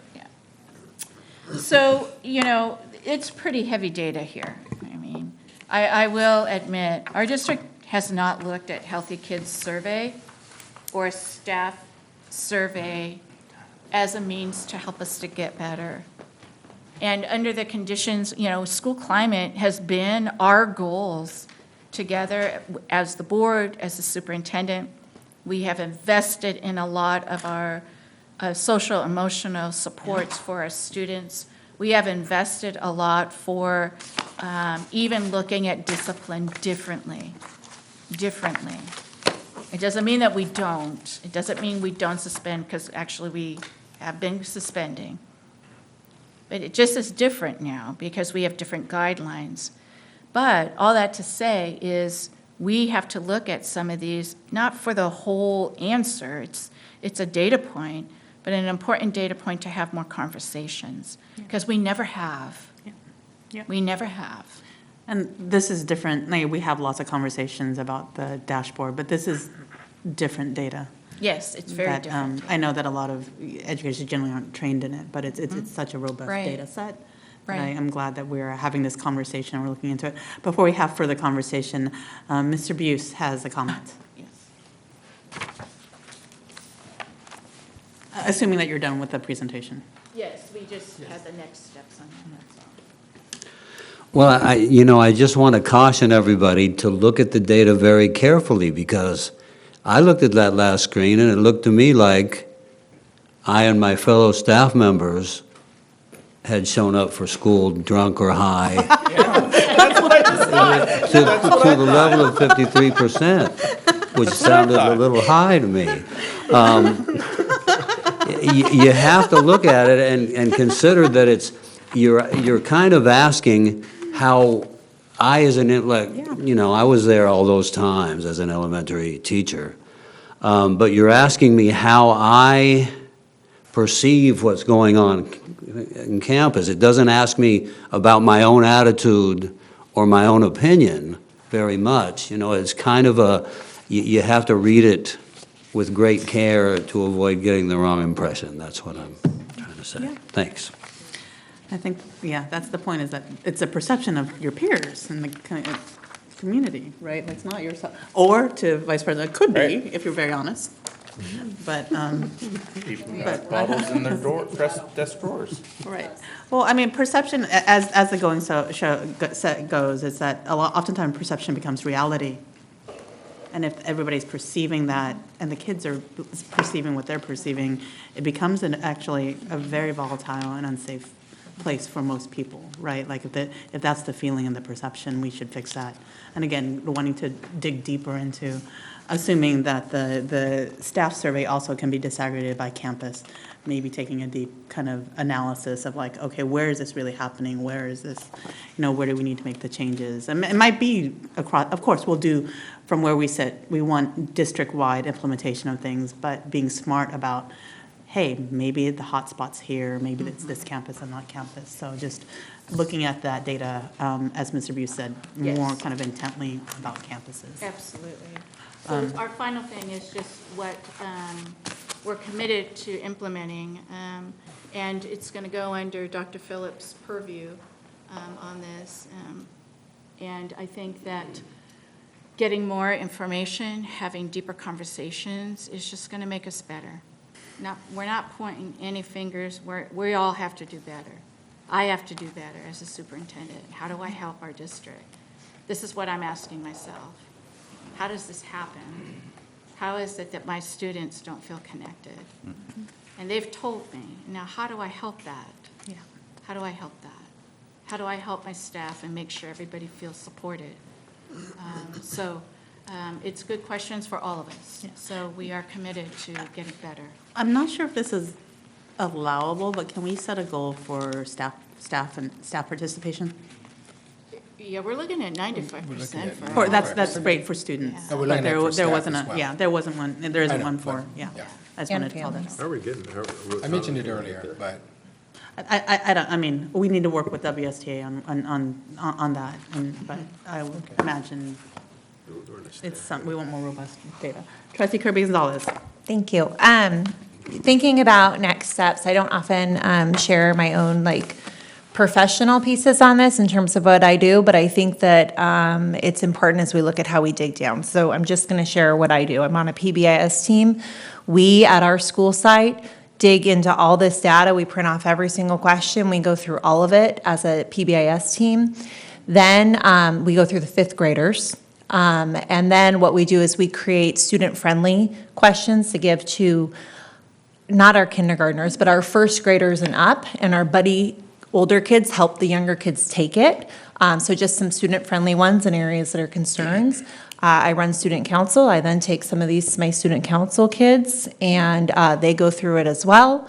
And we know the questions. We talk about them. And so in this room, I think it's really important to have these conversations, or hard conversations. But in terms of the change, those are the closest places. If staff isn't seeing these questions or knowing them, they might not even realize that's a problem. Also, simple things like, last week I gave my kids, the trimester, they wrote reflections. Rate how you feel 1 to 3, very simple. I like school, I have friends, I have people to play with on the playground. Questions like that. And kids that you think are okay, because they're doing well, A's doing great. From those, I've known when to make CPS calls sometimes, when to have just a deeper conversation. So I bring that up because as we think about digging deeper, and I'm so glad you brought up a student focus group, but I think there needs to be a staff focus group to really dig into this data. I would recommend that there's also a staff focus group to dig into the staff data. Maybe that includes district office staff. And I would recommend a parent piece as well, as you look at what the parent perspective is. So I think that the way you do it is people don't always even know the questions, and just by hearing them and thinking, oh, this is looked at, oh, this is how my kids feel, you don't always know it until it's called out. And I know digging deeply in this even makes me think differently now when I walk onto a school campus, what I'm thinking about and what I'm doing. And That's great. so I want to thank all the questions here. I think this was really informative. And thank you. Yeah, great, thank you, and thank you for the suggestion. Tonight, we're bringing forward to the board an MOU for PBIS training for multiple years, and the PBIS teams would be a great way to start really looking at that, because it includes a social worker, classified staff member, a teacher staff member, administration, and a parent. So it's all the stakeholders there, with the exception of the student. I have to review that and see if there's a student on there, but that's a perfect place to do it. We've got students on ours. Yeah, okay, great. So Thank I you for the appreciate- time. No. And just as a reminder, it's not just something to do. It's actually, we've included in our equity plan. So just not, this is not us talking. This is actually a board plan that we have adopted and a measure that we have been committed to creating equity in this, in Washington Unified. Right, so I just want to remind folks that it is connected to a plan adopted, an equity plan adopted by the board. Great, thank you so much. So. Yep. Yeah. I'm glad we're doing it. Good. I like checking things off. Plan, do. Hi, Norma. Moving on. N3, Sunshine, West Sacramento Teachers Association, to Washington Unified School District's bargaining proposal for the 2019-2020 school year. Ms. Norma Gonzalez. Yes, good evening, Board President Wong, trustees, Superintendent Luna, Cabinet, and community. Per the collective bargaining agreement between West Sacramento Teachers Association and Washington Unified School District, per the agreement, we've agreed that one article would come forth, or we would sunshine one article for the 2019-2020 school year. This evening, WSTA is presenting, as mentioned by Mr. Buse, their article, their sunshine proposal, excuse me, this evening, or rather for the school year, which is Article 12, Safety.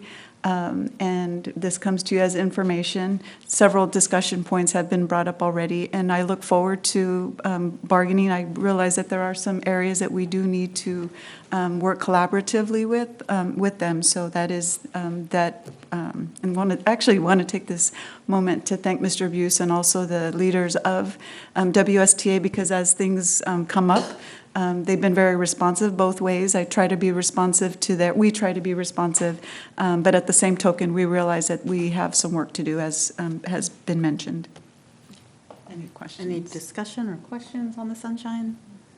No, if not, thank you for the information. And for Sunshine of the Washington Unified School District's bargaining proposal to West Sacramento Teachers Association for the 2019-2020 school year. In like manner, the district is also submitting the sunshine proposal for bargaining for this year. The article that we are looking to propose is leaves. As mentioned, we've talked about, well, actually, let me just Rod Stokes. Oh, my God, I can't say it. Give it a shot. One more time. Rod Stokes. Thank you. Sorry about that. There is some leaves provisions that are not already, that are pretty silent or not in the language. Broad strokes again. Military leave. There's been some new legislation. We want to make sure that the collective bargaining agreements capture that, as well as some additional parenting rights. And as we talked about in previous board meetings about thinking strategically and collaboratively on how to enhance some, and working together with WSTA, and I want to say incentives, but some refinements on how we can help mitigate so that we can have some provisions there in the contract for that. And that's, again, I'm not bargaining, just basically broad strokes, sharing some information about that article. Vice President Pizzotti has a Yeah. comment or a question. So on leaves, in terms of the parental leaves? Yes. Is this a result of our increase in substitute pay that we had talked about? No. Well, that could be part of it, but again, I think it's more of what's been, per legislation, there's been some enhancements to the parental leave as well as the military leave. But it could so be part of it. It could be part of that discussion. Hint, hint. Yes, it could be. same. Absolutely. I know, I recall what you're referring to as far as the differential pay. Not necessarily, because that falls under compensation, but there could be some language again. So thank you for that reminder. Perfect, great. So that is, unless there are any other questions? And this will be coming back in December 12th as public hearing and action. Great, thank you. December 12th. Both of these items or just our item? Both. Both of them. I'm on a roll today. Everybody's listening to me. Hey, I caught you. Okay, consent agenda item. Do I have a motion to approve as amended earlier? I make motion to approve as amended with 06 removed. Excellent. Do I have a second? And you have a second. Item moved by Trustee Cooper Gonzalez, Vice President Pizzotti seconds. All in favor here? Aye. Would you like to wait for Clerk Jackson? It passes. Put it on It call. passes. We can put it on call. Okay, so action item P1, approval of the single plan for student achievement for Yolo High School. Dr. Phillips, you're back up.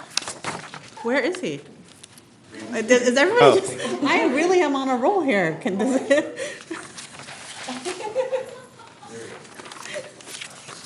What's in, is something? That's pretty quick, man. You still got it. Is that the YOLO? Okay. No, it's, we're. I thought she'd be up there for a while. I apologize. Sorry. I was just right outside. So I am here to get board approval for YOLO's 2019-2020 SIPSA. They weren't amongst the other sites on the October 24th, as they were approved that day. We were convening a new school site council, which means I had to garner interest. And you had been with us for 2 months. Huh? You had been with us for 2 months at that time. I know. And still trying to get interest.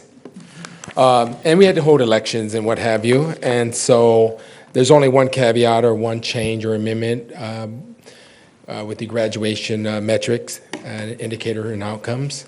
Right now, it's listed at 70%. And our last dashboard, we were at 73.4% graduation rate. So we would like to bump that up to 80%. Okay, that's.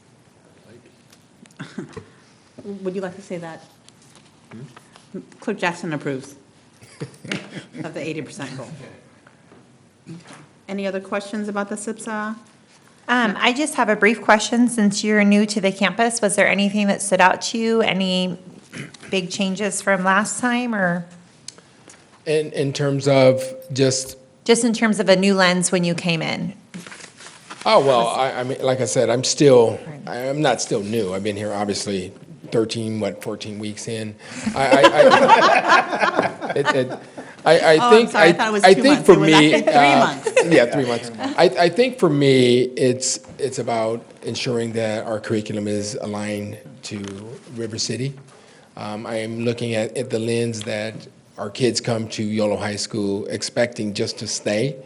And we want to get to a point where we change the narrative, where our students, if they come to us as a sophomore, hopefully we could, write whatever they need fixing in terms of whether they're deficient in credits or social emotional needs. And when appropriate, hopefully send them back to River City. I've been working very closely with Principal Billingsley. And, we just make sure that we're both on the same page where that's concerned. The other thing is making sure that we're A through G compliant. So we're really working hard at getting those things in order first and making sure that our instruction is high quality. And so that's what we're moving towards. Yeah, that was my question. A through G was a huge discussion a couple of years ago. Yeah. So, what's our progress so far making most of the courses or access to A through G, however that works? So I've been working very closely with my counselor, and we're in January, we're looking at it, but I think the access window opens in February, so we're going to look at River City's course requirements and make sure that we're aligned with them in terms of whether it's math, integrated math, or whatever it is, and just to make sure that we're A through G. Okay. Great. Any other questions about the SIPSA? If not, do I have a motion to approve? So moved. Second. Okay, so Vice President Pizzotti moves, Clerk Jackson seconds. All in favor? Aye. You have a SIPSA Okay. adopted. Thank you. All right, so moving on to P2, the approval of changing CSU, UC designation for 2 science classes, biomedical innovations and forensics. Principal Billingsley, welcome. Good evening, President Wong and trustees and cabinet.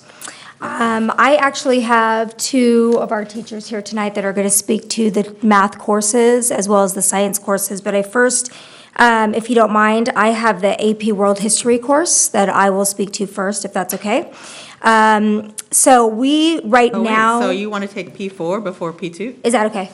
Or I don't need to. I can introduce. You would, yeah, we just need to move it up. I make a motion to move P4. Oh, thank you. Okay, all right. Do I have a second? Okay, let's hear P4 first. All right, and then I will introduce our teachers. Right now, we have AP European History on the books that students are currently taking and have been taking. And we would like to also offer, well, rather, instead of European History, we want to offer AP World History. And the reason for that is because it's also a graduation requirement. So students taking AP World History will also get the graduation requirement for world history. So that is the reason for that. Not to mention, rather than just being pigeonholed into European history, they get the global perspective. And so that is what we want to offer moving forward. And it's true that before that was not the case, correct? That it did not necessarily, it was, met the course requirement, but not the graduation requirement. That is correct. That is correct. I remember when I was in high school, I actually had to take a separate course called Vietnam and America. And so it was, Really? yeah, so it was not. Interesting. Yeah, so it was not included in our regular coursework, so it was an extra course. I'm glad to see that world history is now something that our kids can take. Yes. Yes. Any other discussion? Seems like a good move to me. Yep. Do I have a motion to So moved. approve? Second. Okay, Clerk Jackson moves, Vice President Pizzotti seconds. All in favor? Aye. And shall we go back to? Yes, so we'll go back to the sciences, and I Okay. want to introduce Phyllis Cruz. She is our science department chair, so she will speak intelligently about these courses.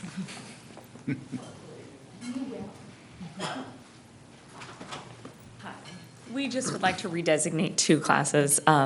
We have MI, Medical Innovations, that you guys approved last year to designate as honors. All of the students in there now are in the honors class, and he's able to do a lot more with them and hold them to a higher standard. And so he wants to continue that into BI, which is the capstone course for our Project Lead the Way class, so that that becomes an honors too. It has been approved as an honors course through the UC systems, as an honors course, and so we would like to move it to an honors so that he can continue that rigor and the holding them of a higher standard. So that is for the BI course, the Biomedical Innovations course. Any questions? All in favor. Vice President Pizzotti? I said I'm all in favor of that. I think that's great. It's excellent. Okay, great. So Thank you for being here. Yeah, if there aren't any other questions, Clerk Jackson, you're looking at, no? Okay. Do I have a motion to approve? So moved. Do I have a second? Second. Okay. Trustee Kirby Gonzalez moves. Clerk Jackson seconds. All in favor? Aye. Aye. Congratulations. Thank you. And our second request is that we have a forensics teacher that has written it up to become an A through G forensics course so that it can be a D lab science. So that fits into, it looks better on college applications and everything else. And it also allows us to hold the kids to a higher rigor and standard than it just being an elective. Wow. So, and it's a really exciting exciting. course and fun and lots of labs. Yeah, yeah. The next Bones is in your class. Yeah. So hopefully that works out. So what do you guys think about forensics being a D Well- lab science? Yeah. They're actually together in one motion, and I know. we approved it. We so approved it, Awesome. so. We Yeah, love no, no, it. we appreciate the continued conversation is what we're saying, but okay. Thank you for approving both at the same time. Have a great evening. I mean, is there anything else you want to say after we approved it? Nope, Okay. that's it. And, an exciting thing about YOLO, we actually have the YOLO science teacher doing the pilot with STEM scopes with us. Oh, good. Perfect, Oh, thank great. you. Okay. Thank you. Great, so now we have 2 courses, the high school mathematics, quantitative reasoning with advanced mathematics topic, and the transition to quantitative reasoning. Really? And I am definitely going to give this to the department chair, who will definitely speak to it much more intelligent than I will. So this is Mr. France, department chair. Hi, thanks for having me today. So the 2 courses were both designed with the CSU system and a lot of the California junior colleges as other options to get kids ready for the college experience. They're kind of designed to be other options if they don't want to go the calculus route or statistics route. And so the higher level one, the quantitative reasoning with advanced mathematics, the QRAT, would come after Math 3, after integrated Math 3. And so those kids would get 10 math credits still. It would also be UC approved for math credit in the C category. The lower level one would be after the kids have taken integrated Math 2. So they could go Math 1, Math 2, and then the transition to quantitative reasoning course. That one would still give them the 10 math credits to graduate, but it would not be A through G math credit. They don't approve it for that, but they do approve it as A through G elective credit. It's not as at a high enough rigor for the math credit. Those kids would, in order for them to be fully A through G, they could use this course as a transition between Math 2 and Math 3. So they could go Math 1, Math 2, the TQR course, and then Math 3 to fulfill A through G. So that's one option for that. It's not a pathway. The CSUs recommend taking one or the other. They wouldn't give them A through G credit for both of them. They would get one or the other. On the next slide, there's a little flow chart showing kids after Math 2. Most of them would currently go to Math 3. Some of the seniors that need that third year of math right now go to either personal finance or business math. This would be another option for those kids after Math 2 to either get a higher level thinking course in as their third level or to use it as a stepping stone, a bridge to Math 3. For the higher level one, that would be just a third option other than pre-calculus or other statistics for those kids that are still looking to go to college but maybe aren't as interested in those pathways in math. How many QR teachers do we have, out of curiosity? How many? What's QR that? teachers? TQR teachers? Yeah, quantitative reasoning. We don't have classes. any classes now. Oh, you know, this is Proposing this, proposal, yeah. Oh, so there aren't any It depends. teachers Yeah, we primed ready would. So this would to just teach be this? a new course that would be an option for kids. It depends on how many kids sign up, on how many sections Gotcha. we'd have. Okay. Gotcha, okay. Just wondering, because I perhaps was talking about quantitative reasoning courses and the ability for all kids to take such thing, or the inability to do so, but it's only, so Clerk Jackson? It's above my per grade. Way above mine. Wait, okay, so there aren't any So other actually, I do questions about have, quantitative I do reasoning? have one question. So looking at the chart then, would the more rigorous, what would be the most rigorous path? for a Probably student to straight up take? the middle. That's, okay, that Yeah. was what I thought, okay. I'm just thinking as a parent of 2 third graders, which way they were going to go. Up in the middle. They're going right up the middle, just like their daddy used to play football, right up the middle. Okay. All You right. know, and they could, just like their board president. Hey, there's nothing wrong with that. Okay, so do I have any other questions about, Trustee Kirby Gonzalez? I have a quick question. And I know you have to determine how many people sign up, but since you brought this course to us, you obviously see a need. And so I'm wondering if you have an idea of how many people you might anticipate, this maybe being one course offering, or? Yeah, I know for the TQR course, right now we have probably 6 sections or so of those personal finance, business math for those seniors that are just trying to get something. I don't know that all of them would want to take this route, but it's a chunk of them would have this as an option to do that Great. as their last math course. Okay, great. But then they could actually go to the higher level, the quantitative reasoning. Sure, with yeah, advanced math. it would be a better math course for them, yeah. Okay. And remind me, is there a reason why we're proposing this? I know one of our math teachers went to a training at Sac State, and they created this along with some of the other CSUs and JCs locally, and so they looked at it and thought she's actually the teacher that teaches the personal finance and business math courses, and looking at the level of rigor that is in these are in both of these courses, even the lower level one, it's really asking the kids to do a lot more than they are in the other personal finance, business math courses. So it would be ramping it up a little bit for them. Yeah. Well, in all transparency, I may have testified on a hearing regarding quantitative reasoning and CSU actually considering making an additional requirement for entry. And so just trying to understand like why we're doing this and that was yeah.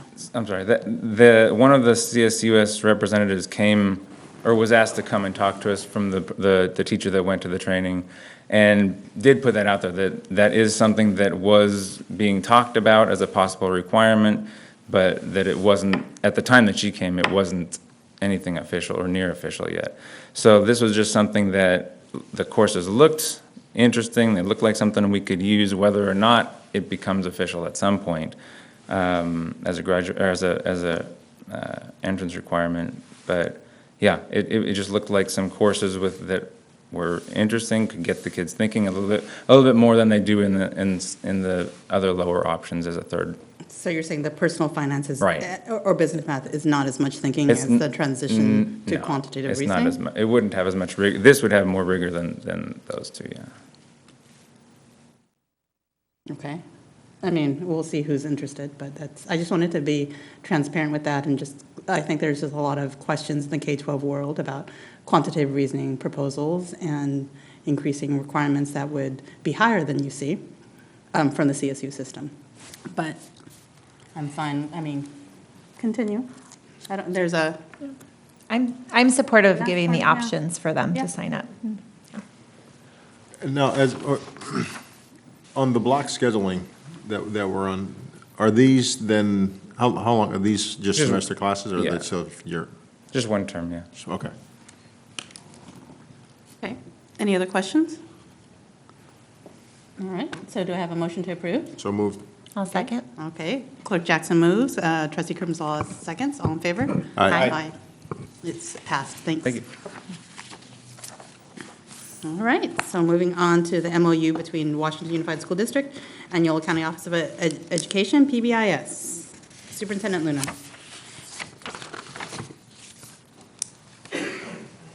Thank you, President Wong, Board of Trustees.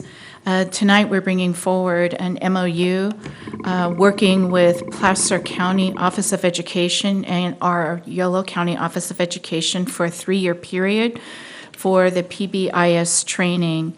All school districts in Yolo County are entering into an agreement with this, so it's clear across the county.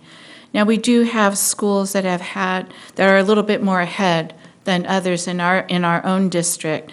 We have schools that have worked on the BEST program, which is Building Effective Schools Together. We also have schools that have started some PBIS work. What we're trying to do is lay a common foundation so that it is systemic. And this is the beginning, and it's going to take time, to addressing some of the student behaviors, adult behaviors in effectively interacting with students in regards to behavior and the kinds of supports. We've heard different things in regards to the tier system in the PBIS training. So just for clarity, When we started MTSS, the concept of MTSS, the multi-tiered systems of support 2 years ago, what we looked at was the data of our students' needs. Our triangle was upside down. In other words, the base of the triangle is really meant for Tier 1, where a majority of our students should be. And then in the middle, it's the Tier 2, which is first round of interventions.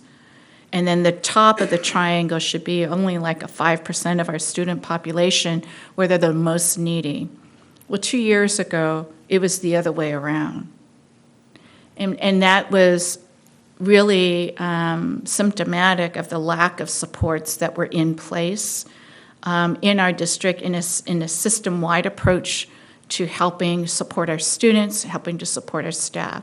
So we've done a lot of work in addressing that in the last 2 years, just learning. It's a lot of learning. And also really seeing what our needs are for our students and trying to intervene at an earlier age so that as they get older, the gap is not so large. So we're getting better. Our triangle is beginning to move.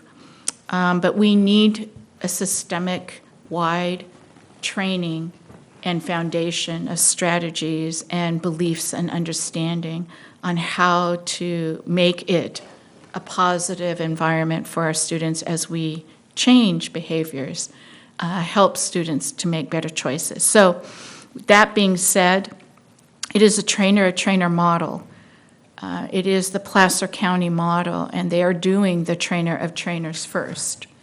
Each school has identified a PBIS team, each school has, and each of the PBIS teams will be attending training so that the conversations can be had with the whole team present. And the teams include one administrator, one of the two, a parent, a certificated teacher, a classified member, and a parent, and also either a social worker or an outreach specialist so that we have all levels of support there receiving the training. So this is the beginning of a 3-year work in progress. I will say a shout out to Yolo County Office of Education, who is picking up a portion of the bill for these 3 years of training through their own funds to really support all school districts in our county. Awesome. That's great. Any questions about PBS? No, we've heard about it earlier today and during school climate. So Trustee Kirby-Gonzalez, do you have a comment? I'm just really excited about this. I'm glad that YOLO's doing this. I'm glad that it stems from the work of Placer County, which is just so close to us. And we do have the annual PBIS conference that Placer County really has their hands in. It's just right here across the river every year. And people come from all over the country to go to that. And so I hope we can be a part of that as well. Yeah, absolutely. Thank you. I'm excited. Super excited. Clerk Jackson? No, so by this MOU then is designed to help get all of our schools on the same train and on the same page district-wide? Yes, it is. So we start with the PBIS teams who will then be fully trained. I believe it's a 4 or 5 day training. And then they will then take it to their sites. And so there'll be a core group at each site on the implementation and training of their site as well. Yolo County is going to come into our district and also provide more training. Awesome. So, yeah.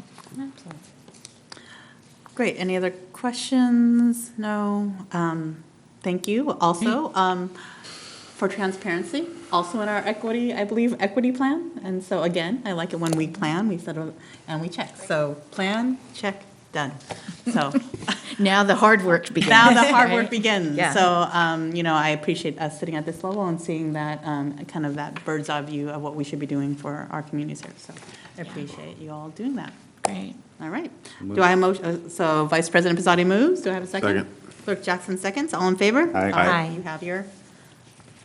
Thank you so much. You're welcome. So approval of emergency repair for the Yola Alternative High School. Chris Montebenitez. Good evening again, trustees. I would ask for approval of an emergency repair. I included the estimate from the contractor attached to the agenda this evening, And I gave you a brief summary, but essentially the high winds of 2 weeks ago ripped a good portion of the Yolo High School roof off the front administrative and MPR building. The roof is a rolled roof. So for people saying, what do you mean you make roofs out of rolls? That doesn't make sense. It is a membrane that they rolled and sealed and pieced together. And so when the wind gets a hold of something like that, it is all one piece. So you imagine like a large piece of heavy wet plastic with the winds whipping. So as it started to come off, it just kept tearing it the higher the winds got. So nothing that could have been done. Nothing that could have been prevented, but we do need to repair it because it is now open to the elements. So that is the action I'm asking you to take this evening. As soon as we get the final bill in, of course, I've already notified our insurance company, and I will try to get as much back as possible out of the repair. Okay.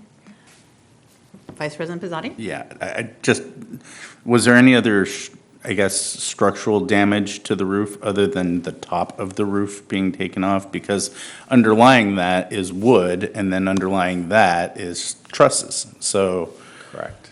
I'm just curious, was there anything else that we uncovered when we did that? So the wind itself did not cause any further damage other than the damage to the roof. Did we discover? But you're asking a really, really good question, and that is when you take an old covering off of an old structure. It has exposed, you'll see that there's two contingencies in there, one for abatement and one for dry rot. So typically for roof repair, for the deck, you always have a dry rot contingency because, after decades of taking off something, you do find dry rot. So we do anticipate some dry rot. We have identified some already, not a great deal, but some. And there is a need for abatement because it turns out that the roof deck of that building during that period is lined with asbestos as well, so we do have to do some abatement.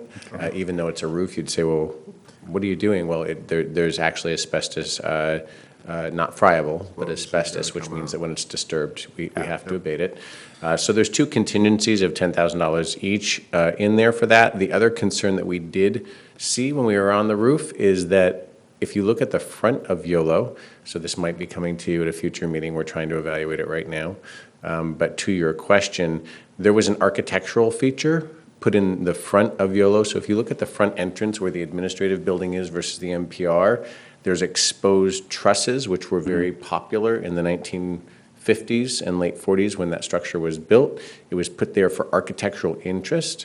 However, that open truss structure, because it's just wood, they're what we call glue lambs, which are just a series of beams glued together with an industrial glue. They've been exposed to the elements for over 60 years, and we're noticing that those trusses, as we now know, even if you put nice architectural wood out in the elements, it does rot after 50 or 60 or 70 years. So we are looking at the extent of that and what we would need to do to mitigate that, but right now the urgency is with the roof. Do we know how many times the roof has been papered over, or should I say rolled over? I mean, because generally when we fix a roof, instead of tearing it off and putting down an actual brand-new roof, we just go over the top of the existing. Right, and we're not doing that anymore, by the way, because it's really good, it's really not good practice. So there are a number of layers, and so that was the reason that, because I was also asked if perhaps we could put another layer on top of the layers that come off, and there's so many layers there that it's actually not even a possibility at this point. So we do need to put down a new roof on the majority of that front building. And it's only eligible for one type of roof, so I have to replace it with another roll-on roof because of the structure of the building. Okay, any other questions about the structure? Do I have a motion to, Clerk Jackson? I do have questions.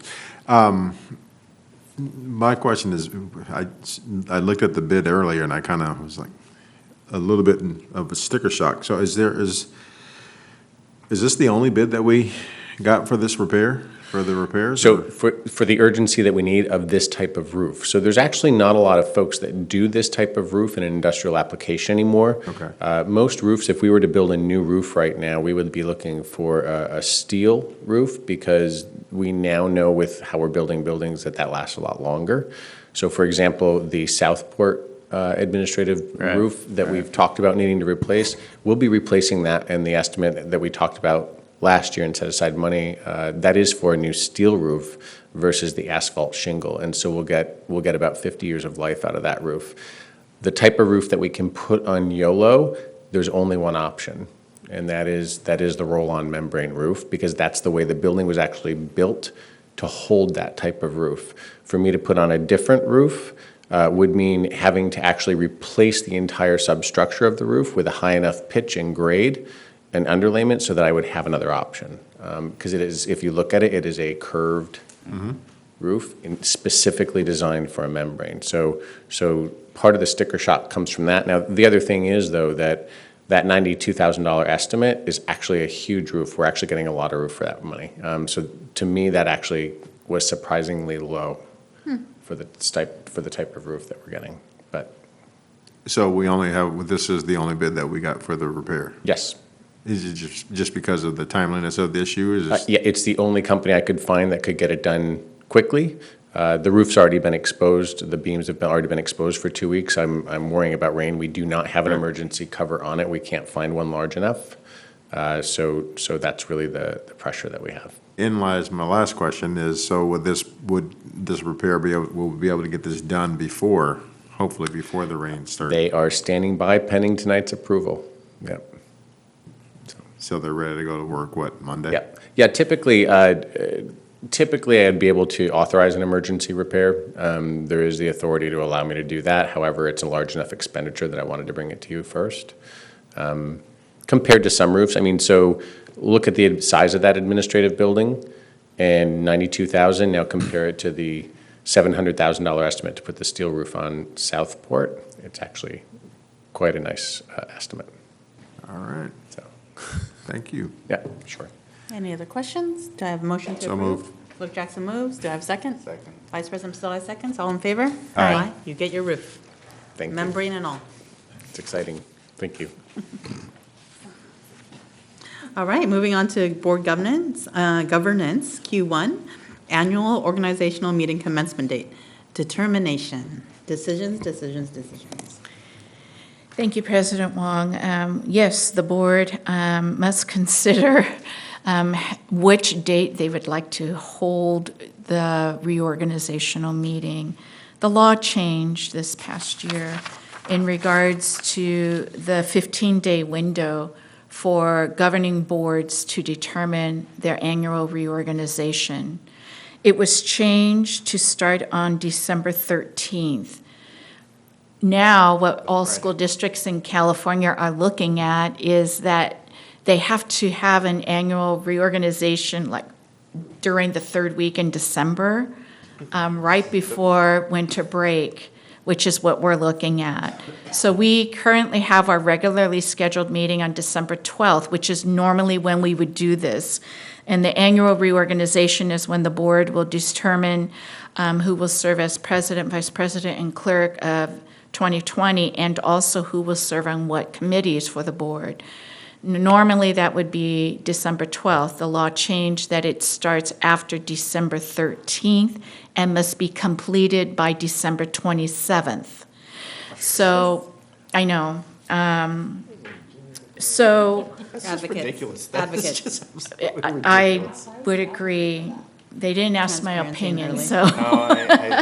What we are asking the board, though, is to consider a couple things for this annual organizational meeting. We would request that we keep our December 12th meeting, which is our regularly scheduled meeting, to take care of the business of the district on that day. We would ask that the board choose a day the following week, which is our last week of school prior to winter break, to hold a special meeting at the annual organizational meeting. And also, the board has requested to have a board study session in regards to preparing for program and budget review for 2020-2021 school year. So I'm wondering if the board would consider having a special meeting for the annual organizational meeting in the third week of December, and also create time right after that to do a board study session on program and budget review. I mean, yeah, I mean, it seems silly to have a meeting only to vote on positions, so, but I'm good with actually kind of making use of that time. But unless other people say no, I mean.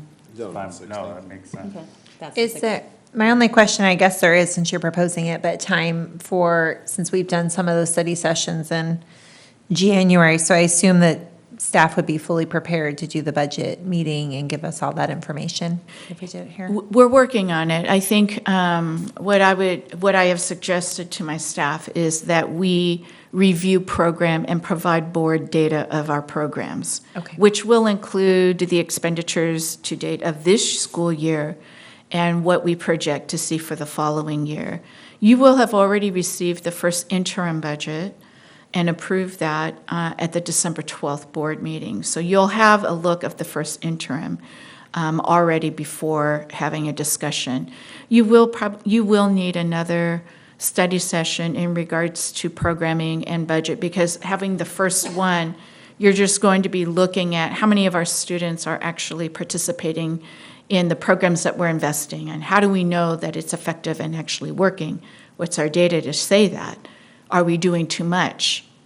What contracts do we need to maybe not resubmit for the following year? We've cut a lot of contracts and a lot of spending that was just kind of rolled over because we didn't have the data to prove that it was working. And so we will do that kind of review again.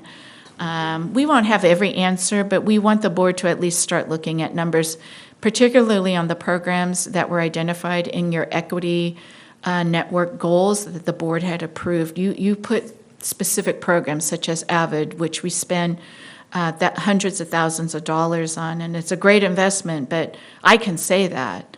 But you should see the numbers to make sure, Superintendent Luna, is that really a great investment? Yeah. Right? So that's what we want the board to look at. Yeah, and I think a number of things have been brought up on the board in terms of we should do this and that next year. So I Right. think we just need to have that honest and robust conversation, athletics, whatever that is. Social workers, outreach, all of yeah, that. all of that. So, okay, great. So I'm wondering, if the board has a preference in the third week, whether that, we're just wondering if the earlier the better in the week to stay away from school celebrations as we get closer to the holiday. So you're talking the 16th? The Monday following our board We are meeting from available Thursday. on Monday, the 16th. You're out? Well, after we get further down the road, yeah. So, yeah, if we get, there are conflicts just in holiday schedule afterwards. Right, so. right. Yeah, so that's the earliest we can, we only have a very small time frame. We could do it on Friday the 13th. No, you have to be, no, we can't do it No, on. it says the 13th. You could hold it on this. Do you want to make It's the the next day? 15-day period We could. for During the December workday. 13th through December 27th. I know that, Is that what you're saying? I hate to say this, but I'm not available in the evening on the 13th. So no, then we can't, yeah. It'd have to be like right after school kind of a thing in the afternoon. Yeah, there was a restriction, okay. Yeah. I'm looking for a reason to take the day off. A reason for what? You could take the Taking Monday the day off. You can take the Monday off. It's easier on a Friday than it is a Monday. Can't take it, I'm not gonna use that. Okay, so the 16th, come on board, yes, no? 16th, yes. Fine. Do you Fine. want other, yeah, 5:30 so, again. 5:30 is fine. unless you all want to meet earlier, or unless you want, staff or you want to We meet could do earlier. that for Okay, some of Okay. us. 5:30 to Okay. normal, whenever we adjourn? 5:30, thank you. Okay, and this is at district office, correct? It would be in the district office, yes. So room 19, or? Or 75 probably, Okay. because we have the screen. So if the board wouldn't mind taking action to actually say that you're going to hold the annual organizational meeting on Monday, December 16th, we will submit that to the county office. So And I'll let make a them know. motion that on December 16th at 5:30 that we hold the reorganizational meeting. Second. Okay, so, all in favor? Aye. So it's adopted. Great, thank you. Okay. You So all are next hereby up is notified. nominations of what? Well, I also read that it's the clerk's responsibility to notify all the board members of the date of the meeting. Oh, You guys sorry, are my all- bad. You My all are bad. here notified that we're having the meeting at 5:30. I prefer that in email. We and we send a appreciate it. I calendar want that update. in writing. Please. I don't understand that. Job well done, sir, Mr. Clerk. I had a head concussion, so I don't recall what you just said. Okay. I'll send you a So, send me a text. Q2, we're just on a roll today. The nominations of California School Board Association Delegate Assembly. After Yes. tonight's performance, I don't know. We shall see. So, Board of Trustees, each year, board members are elected representatives to California School Boards Association Delegate Assembly. The area that we belong to, which is labeled as 6A, that currently President Wong is serving in, the term expires coming up in 2020. So CSBA has asked for all school districts in California, if the seat in the region area that you reside in is up for reelection, CSBA has asked for boards to consider. This is a 2-year term beginning April 1st, 2020, and ends March 31st, 2022. The manner in which a board member may be nominated is that a board member must be nominated actually by a board in the region or sub-region and may be nominated by his or her own district or county office. The nomination is an action item that is taken in a public board meeting, which we're in, and requires a majority vote. A board member may nominate as many individuals as it wishes. However, it is the responsibility of the nominating board to obtain permission from the nominee prior to submitting his or her name. Only one nomination form per nominee is accepted. So do we have any nominations of perhaps current people who are on Region 6A's delegate assembly? Well, my question is President Wong, if you, I'm happy to nominate you if you would like to continue. It's important work. Thank you for letting me And it's know. nice to have representation on our board. And so, I would gladly like to continue my service on delegate assembly. okay, with that said, then I would like to nominate President Wong. Thank And I you. would like to second. What is that? I would like to second that. All in favor? It's an action item. Oh, yeah, so there was a motion and a second. Oh, no roll call? You would like a roll call vote? He wants the ability to vote no or abstain. All in favor? Aye. Clerk Jackson, did I hear you? No, aye. Thank you. And then President Wong, we're happy to help submit whatever paperwork you'd like to do. Yeah, I'll submit you my biographical. Great, stuff, thank you. so, thank you. Yeah, with that said, I think there are a lot of great potential. I don't know who else may or may not be nominated, so. We'll talk about that later, because that may consider be lobbying. It's nice to have our district represented. Yeah, so we're moving on to board and superintendent comments. Trustee Kirby Gonzalez? Okay, since we were just doing the budget meeting, I'm hoping that soon, since we know there needs to be a follow-up, that we can maybe have a survey go out for a January date, so we can just all get that on our Yeah. calendars as it gets really We should've busy. done that now, yeah. Yeah, I don't know if we can do that during future agenda items, or, I don't know. Okay, yeah, we'll do next. Okay. Okay, let's see, it's been busy. I went to Midsummer Night's Dream. That was a River City High School production. And they did a fabulous job. It was the English department working also with our theater department, because I believe the English department had attended the Globe Theater and had done some work with the Globe, who'd come and worked with our students here. It was impressive. And so I'm hopeful. They do such a great job, River City High School Productions, and the students are just a wonderful representation. And I'm thinking about our celebrations that we do, and at the end of the year, I don't think we've ever celebrated our students from theater. So I think if we could look at, as our season ends, bringing in all of the actors and actresses and just honoring them here I would love to do that because they're really phenomenal and they deserve it. It was wonderful. And the people that were in the audience, it was packed. It's a small room though. We need a big theater. It was packed house. And there were people even sitting not in the chairs, but down below along the edges just to kind of squeeze in because it was sold out. And there were people in that room who aren't even Washington Unified students, but they just wanted to come and see the high school and feel comfortable and get to learn about it and just to be in that space. And so it's really great how it draws in the community, and I'd like to encourage everyone to go. And if you're looking at River City also, with that lens as a parent, it's a great way to just get on campus and see kids. The Veterans Parade was fabulous. I know President Wong was also in it with her Girl Scouts. I stood with my Girl Scouts and cheered them on. But what a nice highlight of all of Washington Unified in that parade as we watched everyone go down. We had so many student groups represented, and they were phenomenal. It was really wonderful. So a big shout out to our boosters who really put that on. It was wonderful. Next up, Parent University. I know that we had, there's many different parent evenings and parent informational nights that happen across the district. Southport, I know, does one that they label Parent University to bring parents in, and I think Bridgeway Islands might have been done in the similar format. I attended. It was really wonderful. I went to Victor Services and listened to their presentation, and that was powerful because, one, it was just a great presentation, and there were families all in getting great information. We were all taking notes.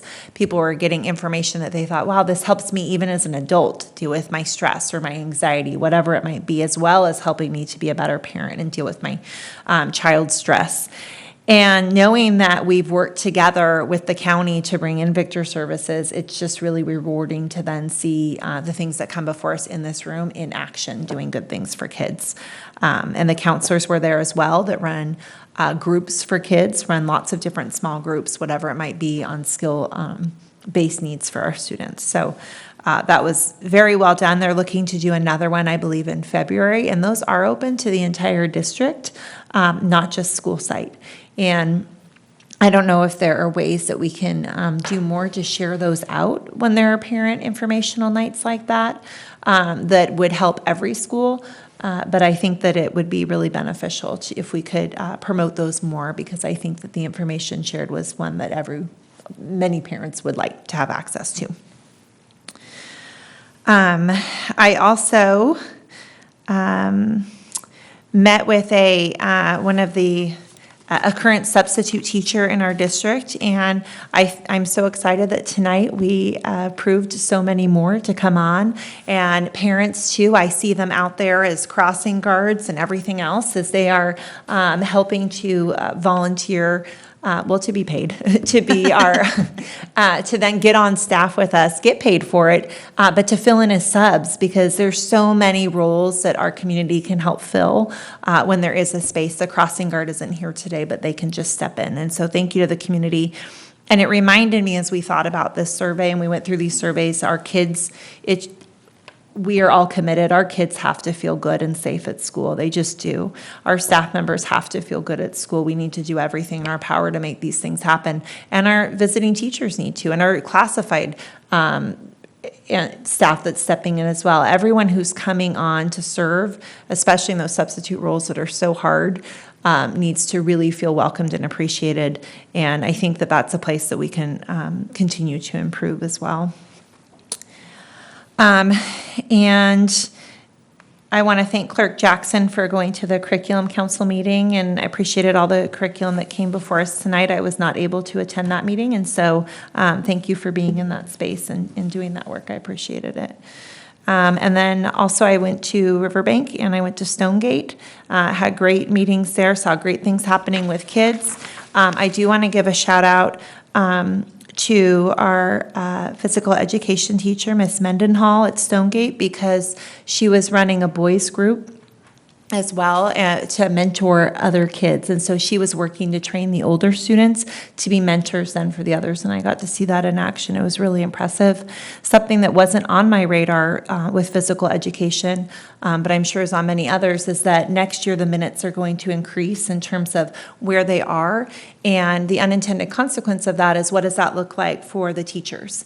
And so as we have our VAPA task force, I think it's important that we have also the physical education task force, so that if a teacher needs to move and kind of be a floater to a few schools, you want to minimize that as much as possible. So there's not 3 maybe moving, but if we need 1. So that was something I hadn't come to my mind, but I appreciated her bringing up. And lastly, I'll share, it's been brought up tonight. We looked closely at it with the Healthy Kids. It was brought up in terms of see something, say something. For our kids, that doesn't just mean a weapon, although that's certainly important. It also means see something, say something. I saw somebody writing notes and writing things that were scary. I saw threats that were written over here that made me nervous. I saw a student that went from being really social and having a lot of friends to now they're sitting kind of in the corner by themselves, and they're making me worried. I'm worried for them. And so I know that the Sandy Hook Promise has things, and that there's some other resources out there too that are all free. But it's an important campaign, and it's simple for kids to share, see something, say something. And thank you. Clerk Jackson? Well, I have the pleasure of going to a couple different presentations, or not necessarily presentations, but events that were put on by the 100 Black Men of Sacramento. I know I had met with them and had passed their information on to Superintendent Luna about with their expressed interest, mutual interest in coming in and helping, doing some mentoring here in our district. They had did an event at a place that I don't necessarily ever want to go back to again, but it was actually at the county jail. And it's funny because when they sent me the address and the name of the building, I'm like, why does that sound familiar? Well, it does sound familiar, Clerk Jackson. I couldn't, and it wasn't until I parked my car and started walking towards the building that I realized, I'm like, oh, wait a minute, this is at the jail. But it was a good program because what they did was they had a bunch, and there must have been about 150 young men from all around Sacramento, at varying levels. Some kids I think probably may have been as young as 4th or 5th grade. And then there were kids all the way up to juniors in high school. A couple of my former students that were there, and they had different presentations and presenters and things like that. And then they actually ended up taking the young men on a tour of the jail, through the jail. And just from the looks on the face of the kids that I knew, I know they were very worried about that, but it was good because I actually had the opportunity to do something like that at about that same age, and that's when I realized that I wasn't as tough as I thought I was, and it really helped me to kind of get straighten myself out and get on the right track. And then they also last weekend they actually sponsored a robotics competition that was held at Natomas Middle School.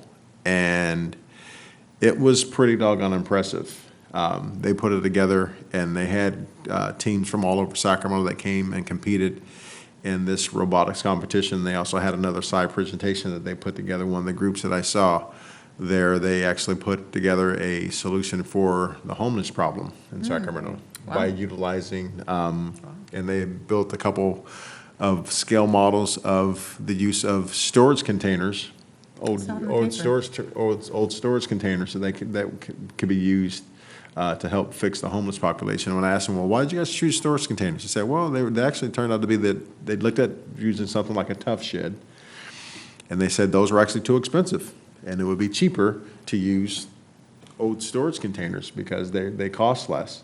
to be able to use that. And to see the presentation that these kids did, and these guys were like 10 or 11 years old, and the presentation was pretty impressive. And it was a really nice program that they had put on. And going to that made me realize, and I was excited, but at the same time I was sad, because I was like, wow, how could other kids, particularly kids in our district, could have benefited from being a part of that, either the robotics competition or the other presentation that they did at the county jail. I mean, the type of impact that they could have had on the kids in our own district was something that made me really think, and I'm even more eager to get them involved with the kids in our district. And then also, Coach, President Wong and I actually had a chance to meet with the Student Senate over at River City High School, and that was a very eye-opening and powerful opportunity to sit down and meet and to talk with our students and to listen to them express their concerns of the things of the climate that they felt that's at River City, and them to express their concerns to us, and the way those students were prepared, and how organized they were, and how thorough they were in their presentations on the topics that they had put before us was extremely impressive. And it just, again, made me realize, okay, well, there's a lot of great things that are taking place in this district, because otherwise these kids would not have been able to do the things that they did and be as well organized and put together for the presentations that they did, and the discussions that they had with us over a 2-day period was very, very impressive. So I was extremely pleased, and a lot of the issues they brought before us, I'm happy to say I think we're making steps to make sure that those things are being addressed, because again, our kids need to feel safe at the schools that they attend. And then we actually just had the curriculum committee meeting a couple weeks ago, and I was glad to see that we went ahead and approved a lot of the things that were proposed and adopted, that we adopted tonight.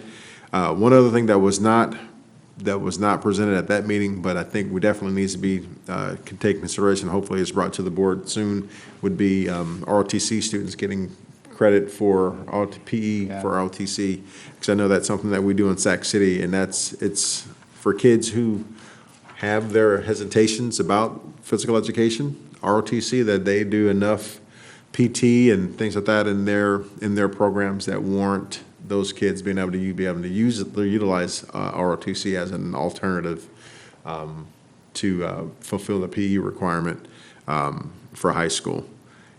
So hopefully that's something that we can move forward with and get that changed and adopted. And I was actually kind of shocked that actually was not already the case here in this district. I was kind of surprised. So hopefully we'll be able to do that. Then we also had, last week we had our policy meeting, which was where we addressed several issues, the dress code, which was some very lively discussions. Very lively. Very, very lively. But some fantastic discussions that took place at the policy meeting last week. I look forward to the things as they come to the board, as far as the dress code and the school climate issues. Again, because for another reason, for the sake of our kids. But again, it was a very, very productive meeting. I don't know if we need to have a follow-up meeting or not, but if we do, it'd be.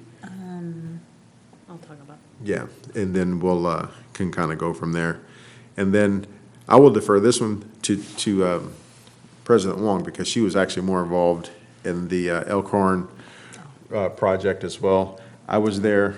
I got there a little bit late, but I have to admit, this is because I had single dad duty that night, or that morning. My wife she had CPR training, so she did not go. And if you ever tried to get the heads of 3 young ladies ready in a timely manner, you'll realize that you get held up in the house, and it takes you a lot longer to leave than I thought. Some people could just leave the house without having their hair brushed. No, not my kids. If my kids are leaving the house, my kids are getting their hair done.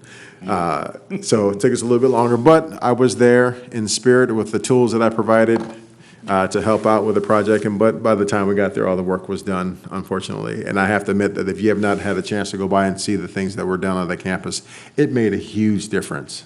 It made an absolutely phenomenal difference. The painting of the backboards was just turned out, that was very, very nice. It fits into the campus so well.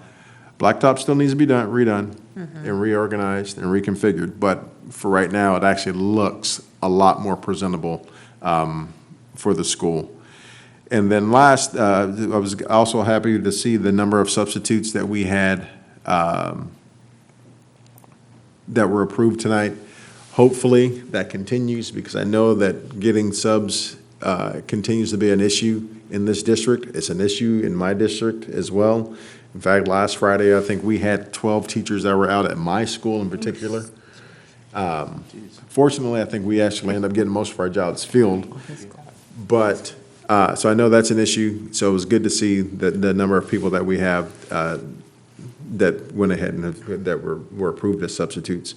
And, which kind of leads me to the bigger issue of hopefully we continue to have more recruitment, aggressive recruitment of not only substitutes, but also of staff in the coming months, particularly as we're coming to the end of the semester at Sac State. I know they probably have some kids that are getting ready to graduate with their credentials this fall that we may be able to utilize to get them into our sub pool or even to our teaching pool here on campus, because it's something that I think it's so important that we can't passively sit back and just hope that people come to us. We have got to be more aggressive in terms of outreach and recruitment of staff, and even to that same note, students.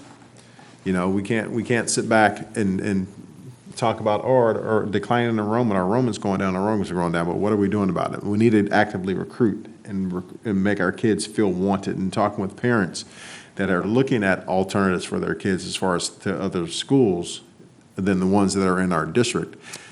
Really comes down to this, because when they're going to these other schools are making them feel wanted.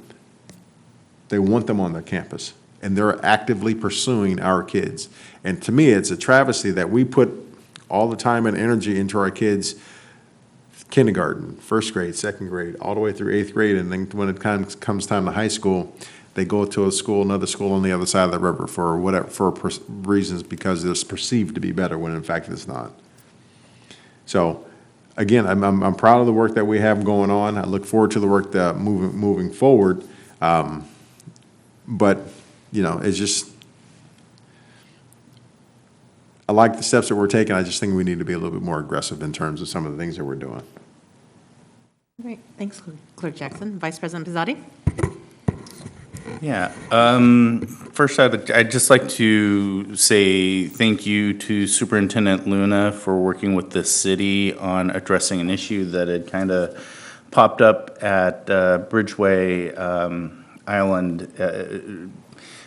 So there was an issue where parents were parking at around 5:30 to 6 o'clock to pick up their kids from the YMCA, which we all know if you go there, they're parking in the bus zone, which is at 5:30 and 6 o'clock at night. It's dark. And as it gets closer to the rainy season, it's going to be a very, very tough situation. If you park way down the street where you're supposed to be parking,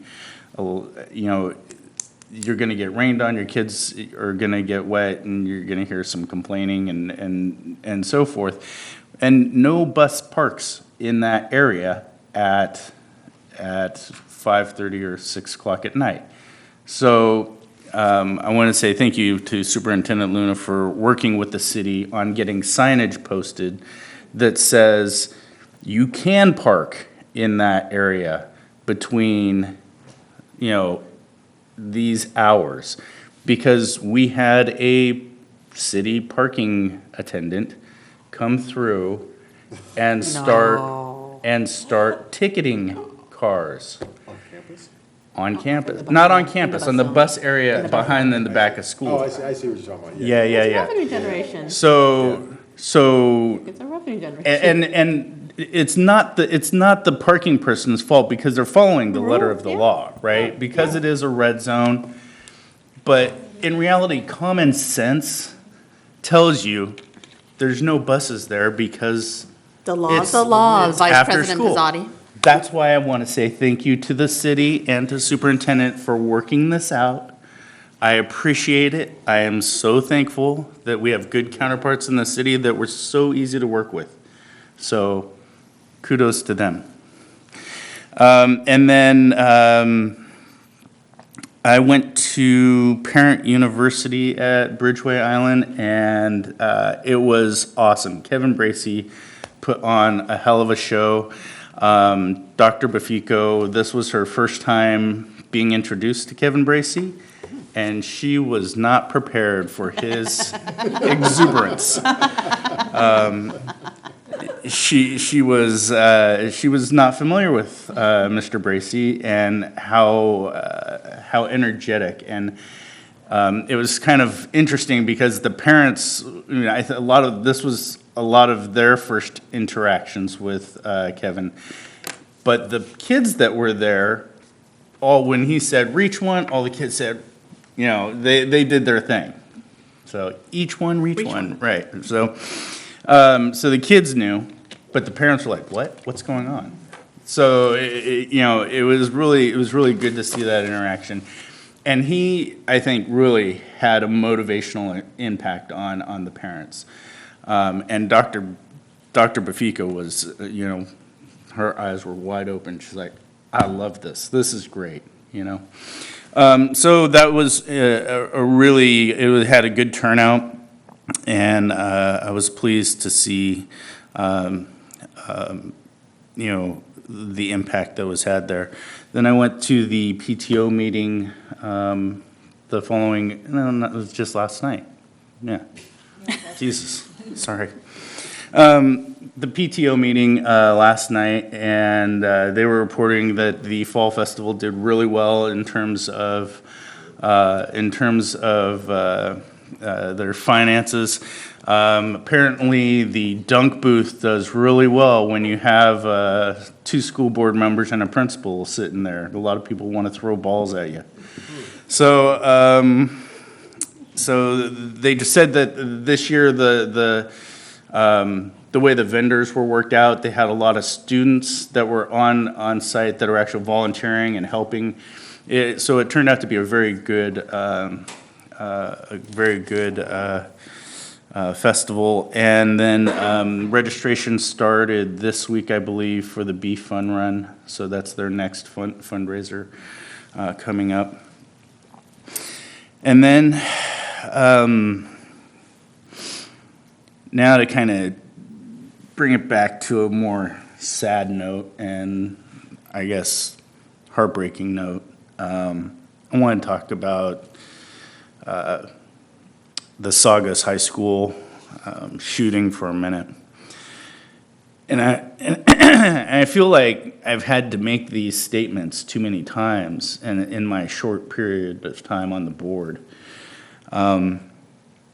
But I can't imagine what the families of the 2 students that were killed are going through. I can't imagine that pain.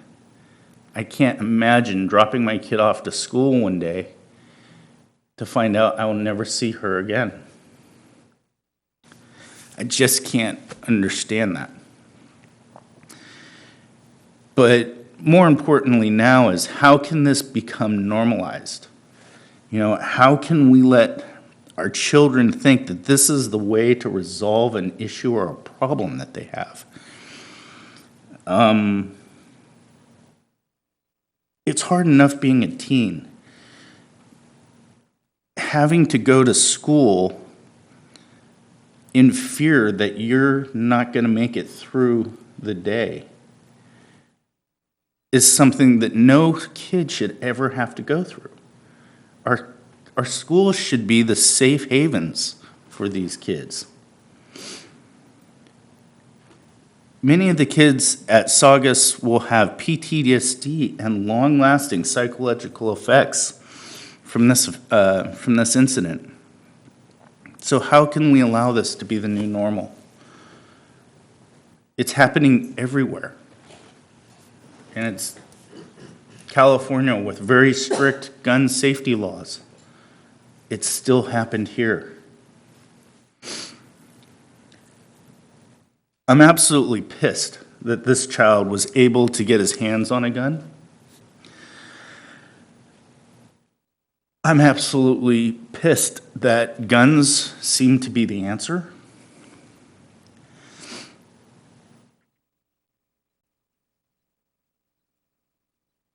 Is this really the society that we have created?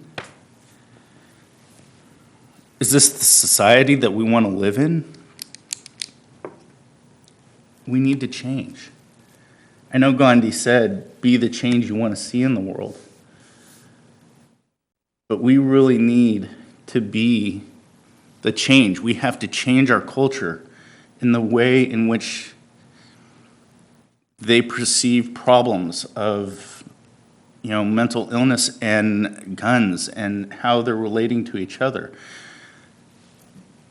All I just really want to say is, for all of us here on the board have kids, and we need to hug them extra tight tonight. But everyone in the district, everybody who's listening, it can happen anywhere, and that is the most terrifying thing about today, is that this happened in some place that had some of the strictest gun laws in the country.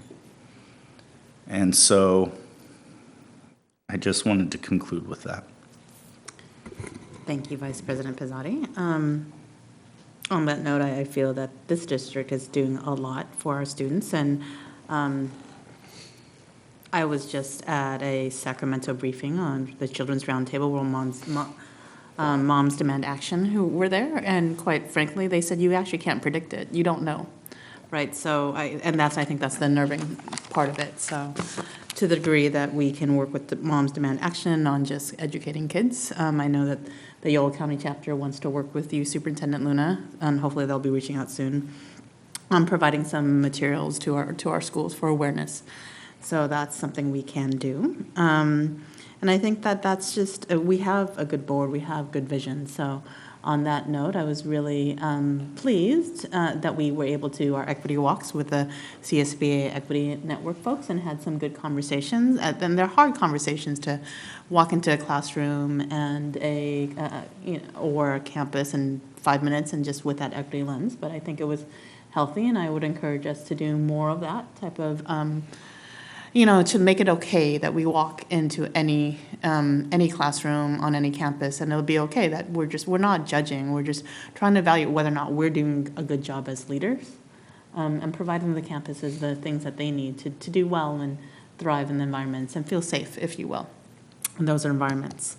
Kind of connected to that, and what Vice President Pizzotti was saying is that meeting with the Student Senate was really eye-opening because they will be truthful and direct. And what is sad, to your point, is that I think the first time we met with the student group, they said, you can't do anything about it. Right, there's a perception that, well, we're seniors, we're going to tell you this, but there's really nothing y'all can do about it. And so I think that we need to change that mindset in our students, that we actually do, and we actually care, and we actually will.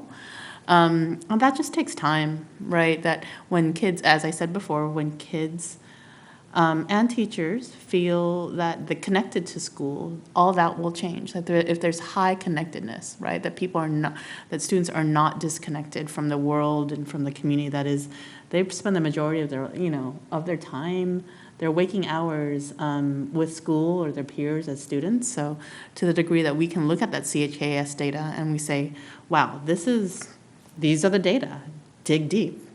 Because you talk about mental health and mental well-being and connectedness, it's right there, it's right in front of us. The question is, how are we gonna use those data to change our decisions moving forward? So really excited about that. And so, yeah, the policy discussions we talked about school safety, the behaviors of the reasons why they may not feel safe on campus. And dress code was definitely a very fascinating conversation. And I had come in with some biases and was really shocked with some conversations that we were having about head coverings and the like. So, it was us and Superintendent Luna and a couple of administrators and Student Senate came. We invited them, but it was a really robust conversation. I think that we will. I don't know if we're just bringing those policies back to the board directly and having the very lively discussion here live on television next time.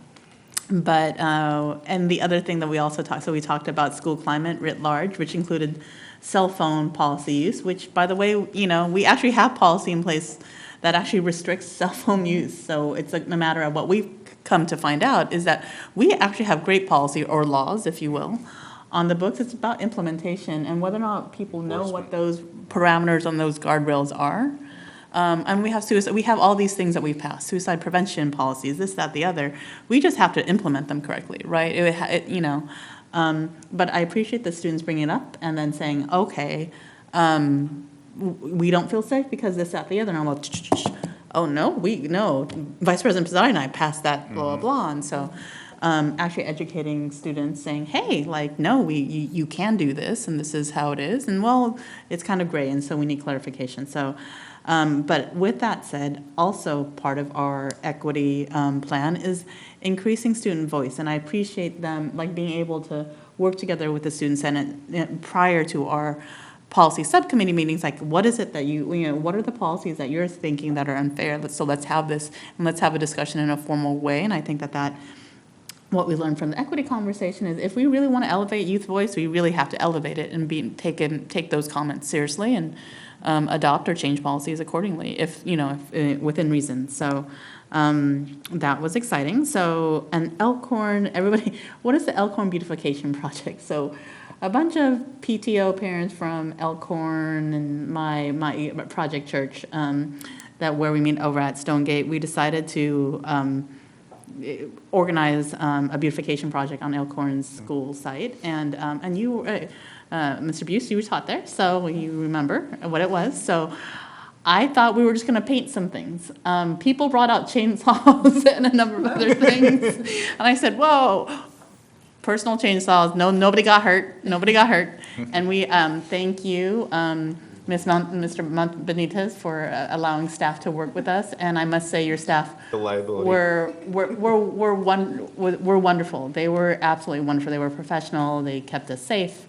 When people may have wanted to do some things, but anyways, they were wonderful. And what was inspiring about it is that they were like, everybody's here for Elkhorn.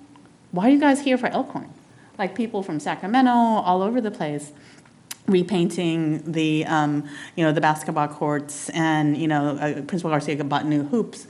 What we did was we tore out all the bushes in front of the school, which is a major project. I was like, well, I thought we were just going to plant some bushes, but they was like, no, we want to majorly landscape, and so they did, including some seniors in River City East High School who were kindergartners, right? So they were kindergartners, and they were seniors, and they were sitting there, and they were into it. They were moving things, and they said, nothing like this has ever been done at Elkhorn. And I said, what do you mean? And we're just like, what do you mean? No, we're seniors in high school. We were here as kindergartners. No group has ever come here to beautify Elkhorn, which was, whoa. And I know it's one of the oldest facilities in the district, so I'm like, nothing like this has ever happened? No. And so they were so engaged, when are we going to do this again? We need to paint the blacktop and whatnot. And thank you for your tools. They were great. The parents went at it with your hedgers and all. It was just, we power washed the school. The clipper things, the hedgers, the power washers. We power washed the, everything. But I think the most touching stories were from the students who came out and said, this is, wow, we'll do this again. Right, we'll do this again because this hasn't happened for us. And then there were teachers who had come out, or former teachers there who now at the district's like, no, I taught for 15 years. Nothing like this has ever happened. So the ability for us to actually be, district-wide and provide that service for everybody, I know is actually a beautiful gift. And that's how you change people's mentality. Show the kids that that there are other people who are invested in community. So I was really blessed that, and it made, one of the PTO cry, Jackie, and this person doesn't cry at all. And she's just like, I'm just overwhelmed that people actually care this much about little old Elkhorn, right? And I'm like, of course we care about Elkhorn, but that's the feeling of that community. Like we're fighting on our own. Right. And when they had other people who really, they had no real connection to the district except me or the PTO. Like the people, like, who are you people coming up here and helping me, and why are you bringing the tools, like Trustee Jackson? But it was, I think it touched me as much as it touched them. It was just really great to be part of a community effort. That it wasn't just one person, but it was the district putting in their supports, and seeing the staff also inspired, like, you're going to be here, we're here. Like, what else do you want to do? We're here until you're done, type of deal. And so that was great. So hopefully we can do it again. And so the Vets Parade was lovely. I appreciated all the students coming out, or all the schools being represented. Next year I'm told that Yorgos is going to put us all on the back of his truck. And decorate. And we'll ride down Westmore Oaks with his truck. But it was just, I didn't expect such a large crowd. It was really, it was fun. It was fun. It was absolutely fun. My daughter had a great time walking with the Girl Scouts, and Parent University is great. I just want to remind people of Keystone Giveaway is this Saturday, so turkey giveaway. So the church, Keystone Church, always gives out turkeys on during the year, along with the YCCA. I don't recall what YCCA's date is, but the Keystone Turkey giveaway is this Saturday. I'm unable to make it, but they're always looking for volunteers. And that's it. Lastly, I also was able to meet with Stanford Youth Solutions, because they're merging with another organization, and just learning more about what that might look like. And our behavioral health care director was there, and I'm drawing a blank right now on her name, but it was a really good, robust conversation. As always, when we talk about mental health, they want to be innovative with what they can provide, and school-based services is one of those places where they can actually get the services directly to the kids. So I'm excited about that potential. And that's it for me. Superintendent Luna, we are about 10 o'clock, so does anybody want to move to extend? I make a motion to extend. Okay, do I have a second? Second. All in favor? You almost got shut out by. Enthusiastically, Aye. Clerk Jackson? Aye. Just for that, I have 10 extra slides. I'm kidding. Thank you, Board of Trustees. It is kind of a brief update, but I do want to let you know there are some really wonderful things happening in our district. Having hard conversations, let's just never forget all the progress that we're making. So I will start, you've mentioned Parent University a couple of times. I want you to know that our schools are looking at doing a Parent University at each of their schools. So Westmore Oaks was there to experience it so that they can plan their Parent University in the spring. Our goal is that all of our schools do a much more meaningful parent engagement night. Whether you call them Parent Ed Night or Parent Engagement, we're still going to do PK also. And so we're just trying to make them more meaningful. I did attend the Southport one, and thank you all of you for attending your Parent University. And the one I went to was really good.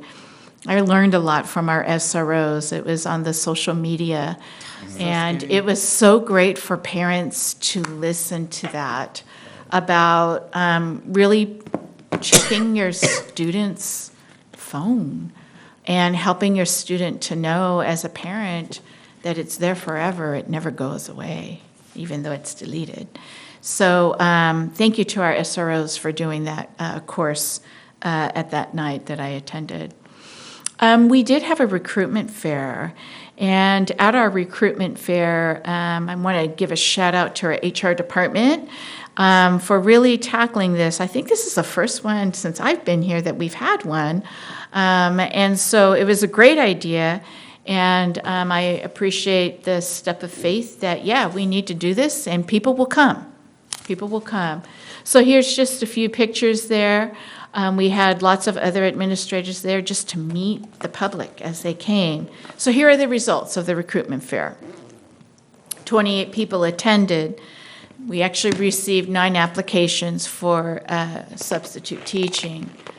I heard that we actually hired a bus driver. I didn't get that data point, but I had heard that we actually hired a bus driver from this recruitment fair. And so it was a good thing. You know, people did come. I have not seen these people, many of them. So it was a good thing. And we've learned from it, and then we're going to make, more plans on how to reach out and get more people involved in our district. I want to thank everybody for coming out to the Veterans Day Parade. Trustee Alcala was there, and also President Wong walking with the Girl Scouts. I got to tell you, that parade was filled with all our kids. That's the bottom line. It was filled with all of our kids. I was really, really proud to be a part of Washington Unified. So you see there on the left, we had our JRTC there, our full class of them, and their directors. We had, now that is not the cheer squad, sorry. I just cut and paste that title, okay? It was a duplicate slide, but that is not our cheer squad. That actually, I was very impressed with. Those are our middle school band kids. And so because our high school band director has a lot of background in marching band and just doing the whole field show kind of a concept, our middle schools are prepping the kids to go there for that. So it was really nice to see our middle school kids there. And then we had lots of cheerleaders, and it's always good to have cheerleaders and cheers and a lot of energy during a parade. And of course, we had our River City High School marching band and great representation. Just for a plug for them, they're in their final competition this Saturday in Vacaville, and so we wish them well. We want to give a shout out to our parent, Jennifer Grexton, who did a lot of the planning on this, and she represents our River City Music Boosters. And so we want to give a shout out to her for all her hard work on that and getting our kids there. I wanted to share with the board that we have a new class that started a new course over at River City, and it's the Women and Gender Studies class.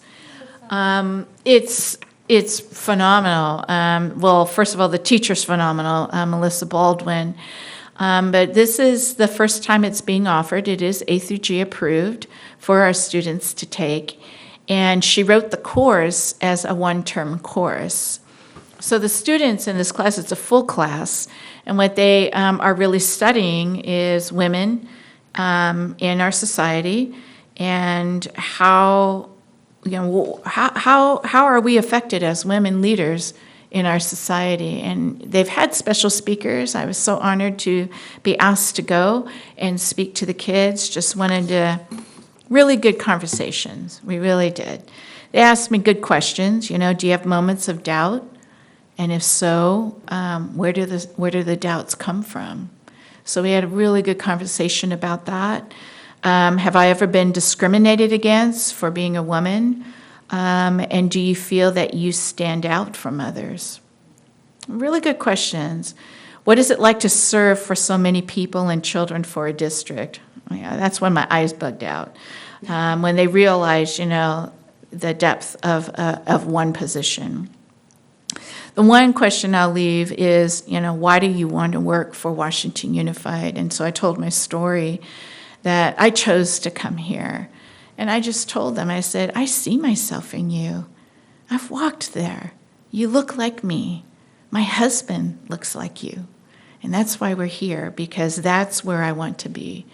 And so it was just it's the best part of my week. Best part of my week. Wonderful students. And a lot of follow-up to go with that. How many boys were in that class? None. That's right. I think that would be powerful, as if there were more boys It would be, yes. taking that course. Yes, it would be. I think because they would learn a lot. Yes, no, Yeah. that's what I mean. Yeah, most definitely, most definitely. Just wanted to let the board know, guided reading was one of our initiatives in terms of the restructuring of educational services and really looking at budget last year. So we have heavy investment in guided reading training. In the past 2 weeks, we had training specifically on the sites of Southport, Westmar Oaks, and Riverbank schools. And in guided reading, it takes a while for our teachers to really master this. It's a process. And so I want to thank the teachers for taking the time to really learn about the guided reading program and the impact that it can make of doing small group instruction in the classroom, differentiating the instruction through this guided reading program. So they're learning about the process of it. They're learning about how to get the data from it and really use real-time data, because it's the informal data of hearing your students on a daily basis at their level and watching the progress and then guiding tomorrow, we need to do this. So it's been very, very powerful, and the teachers are really embracing it. So a real shout out to our primary grade teachers. Just a couple dates to remember as I wrap up here. We have some breaks coming up. Want to particularly put our eye on the winter break when students do not come back on a Monday, they come back on a Tuesday, because staff comes back on Monday, January 6th, for a full day of professional development. Also to our public, that all of our schools and offices are closed during these breaks. We still do have staff working, but the offices are closed to the public.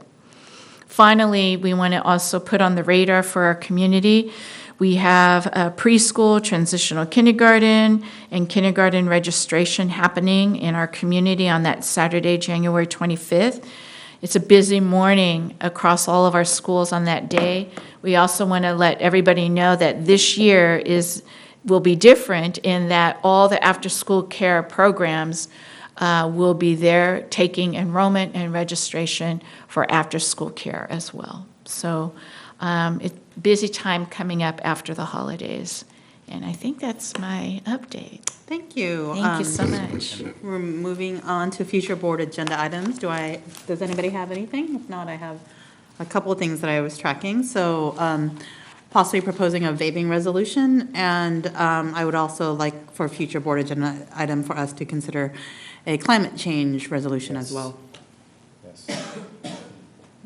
And I have language to send on to you. Clerk Jackson?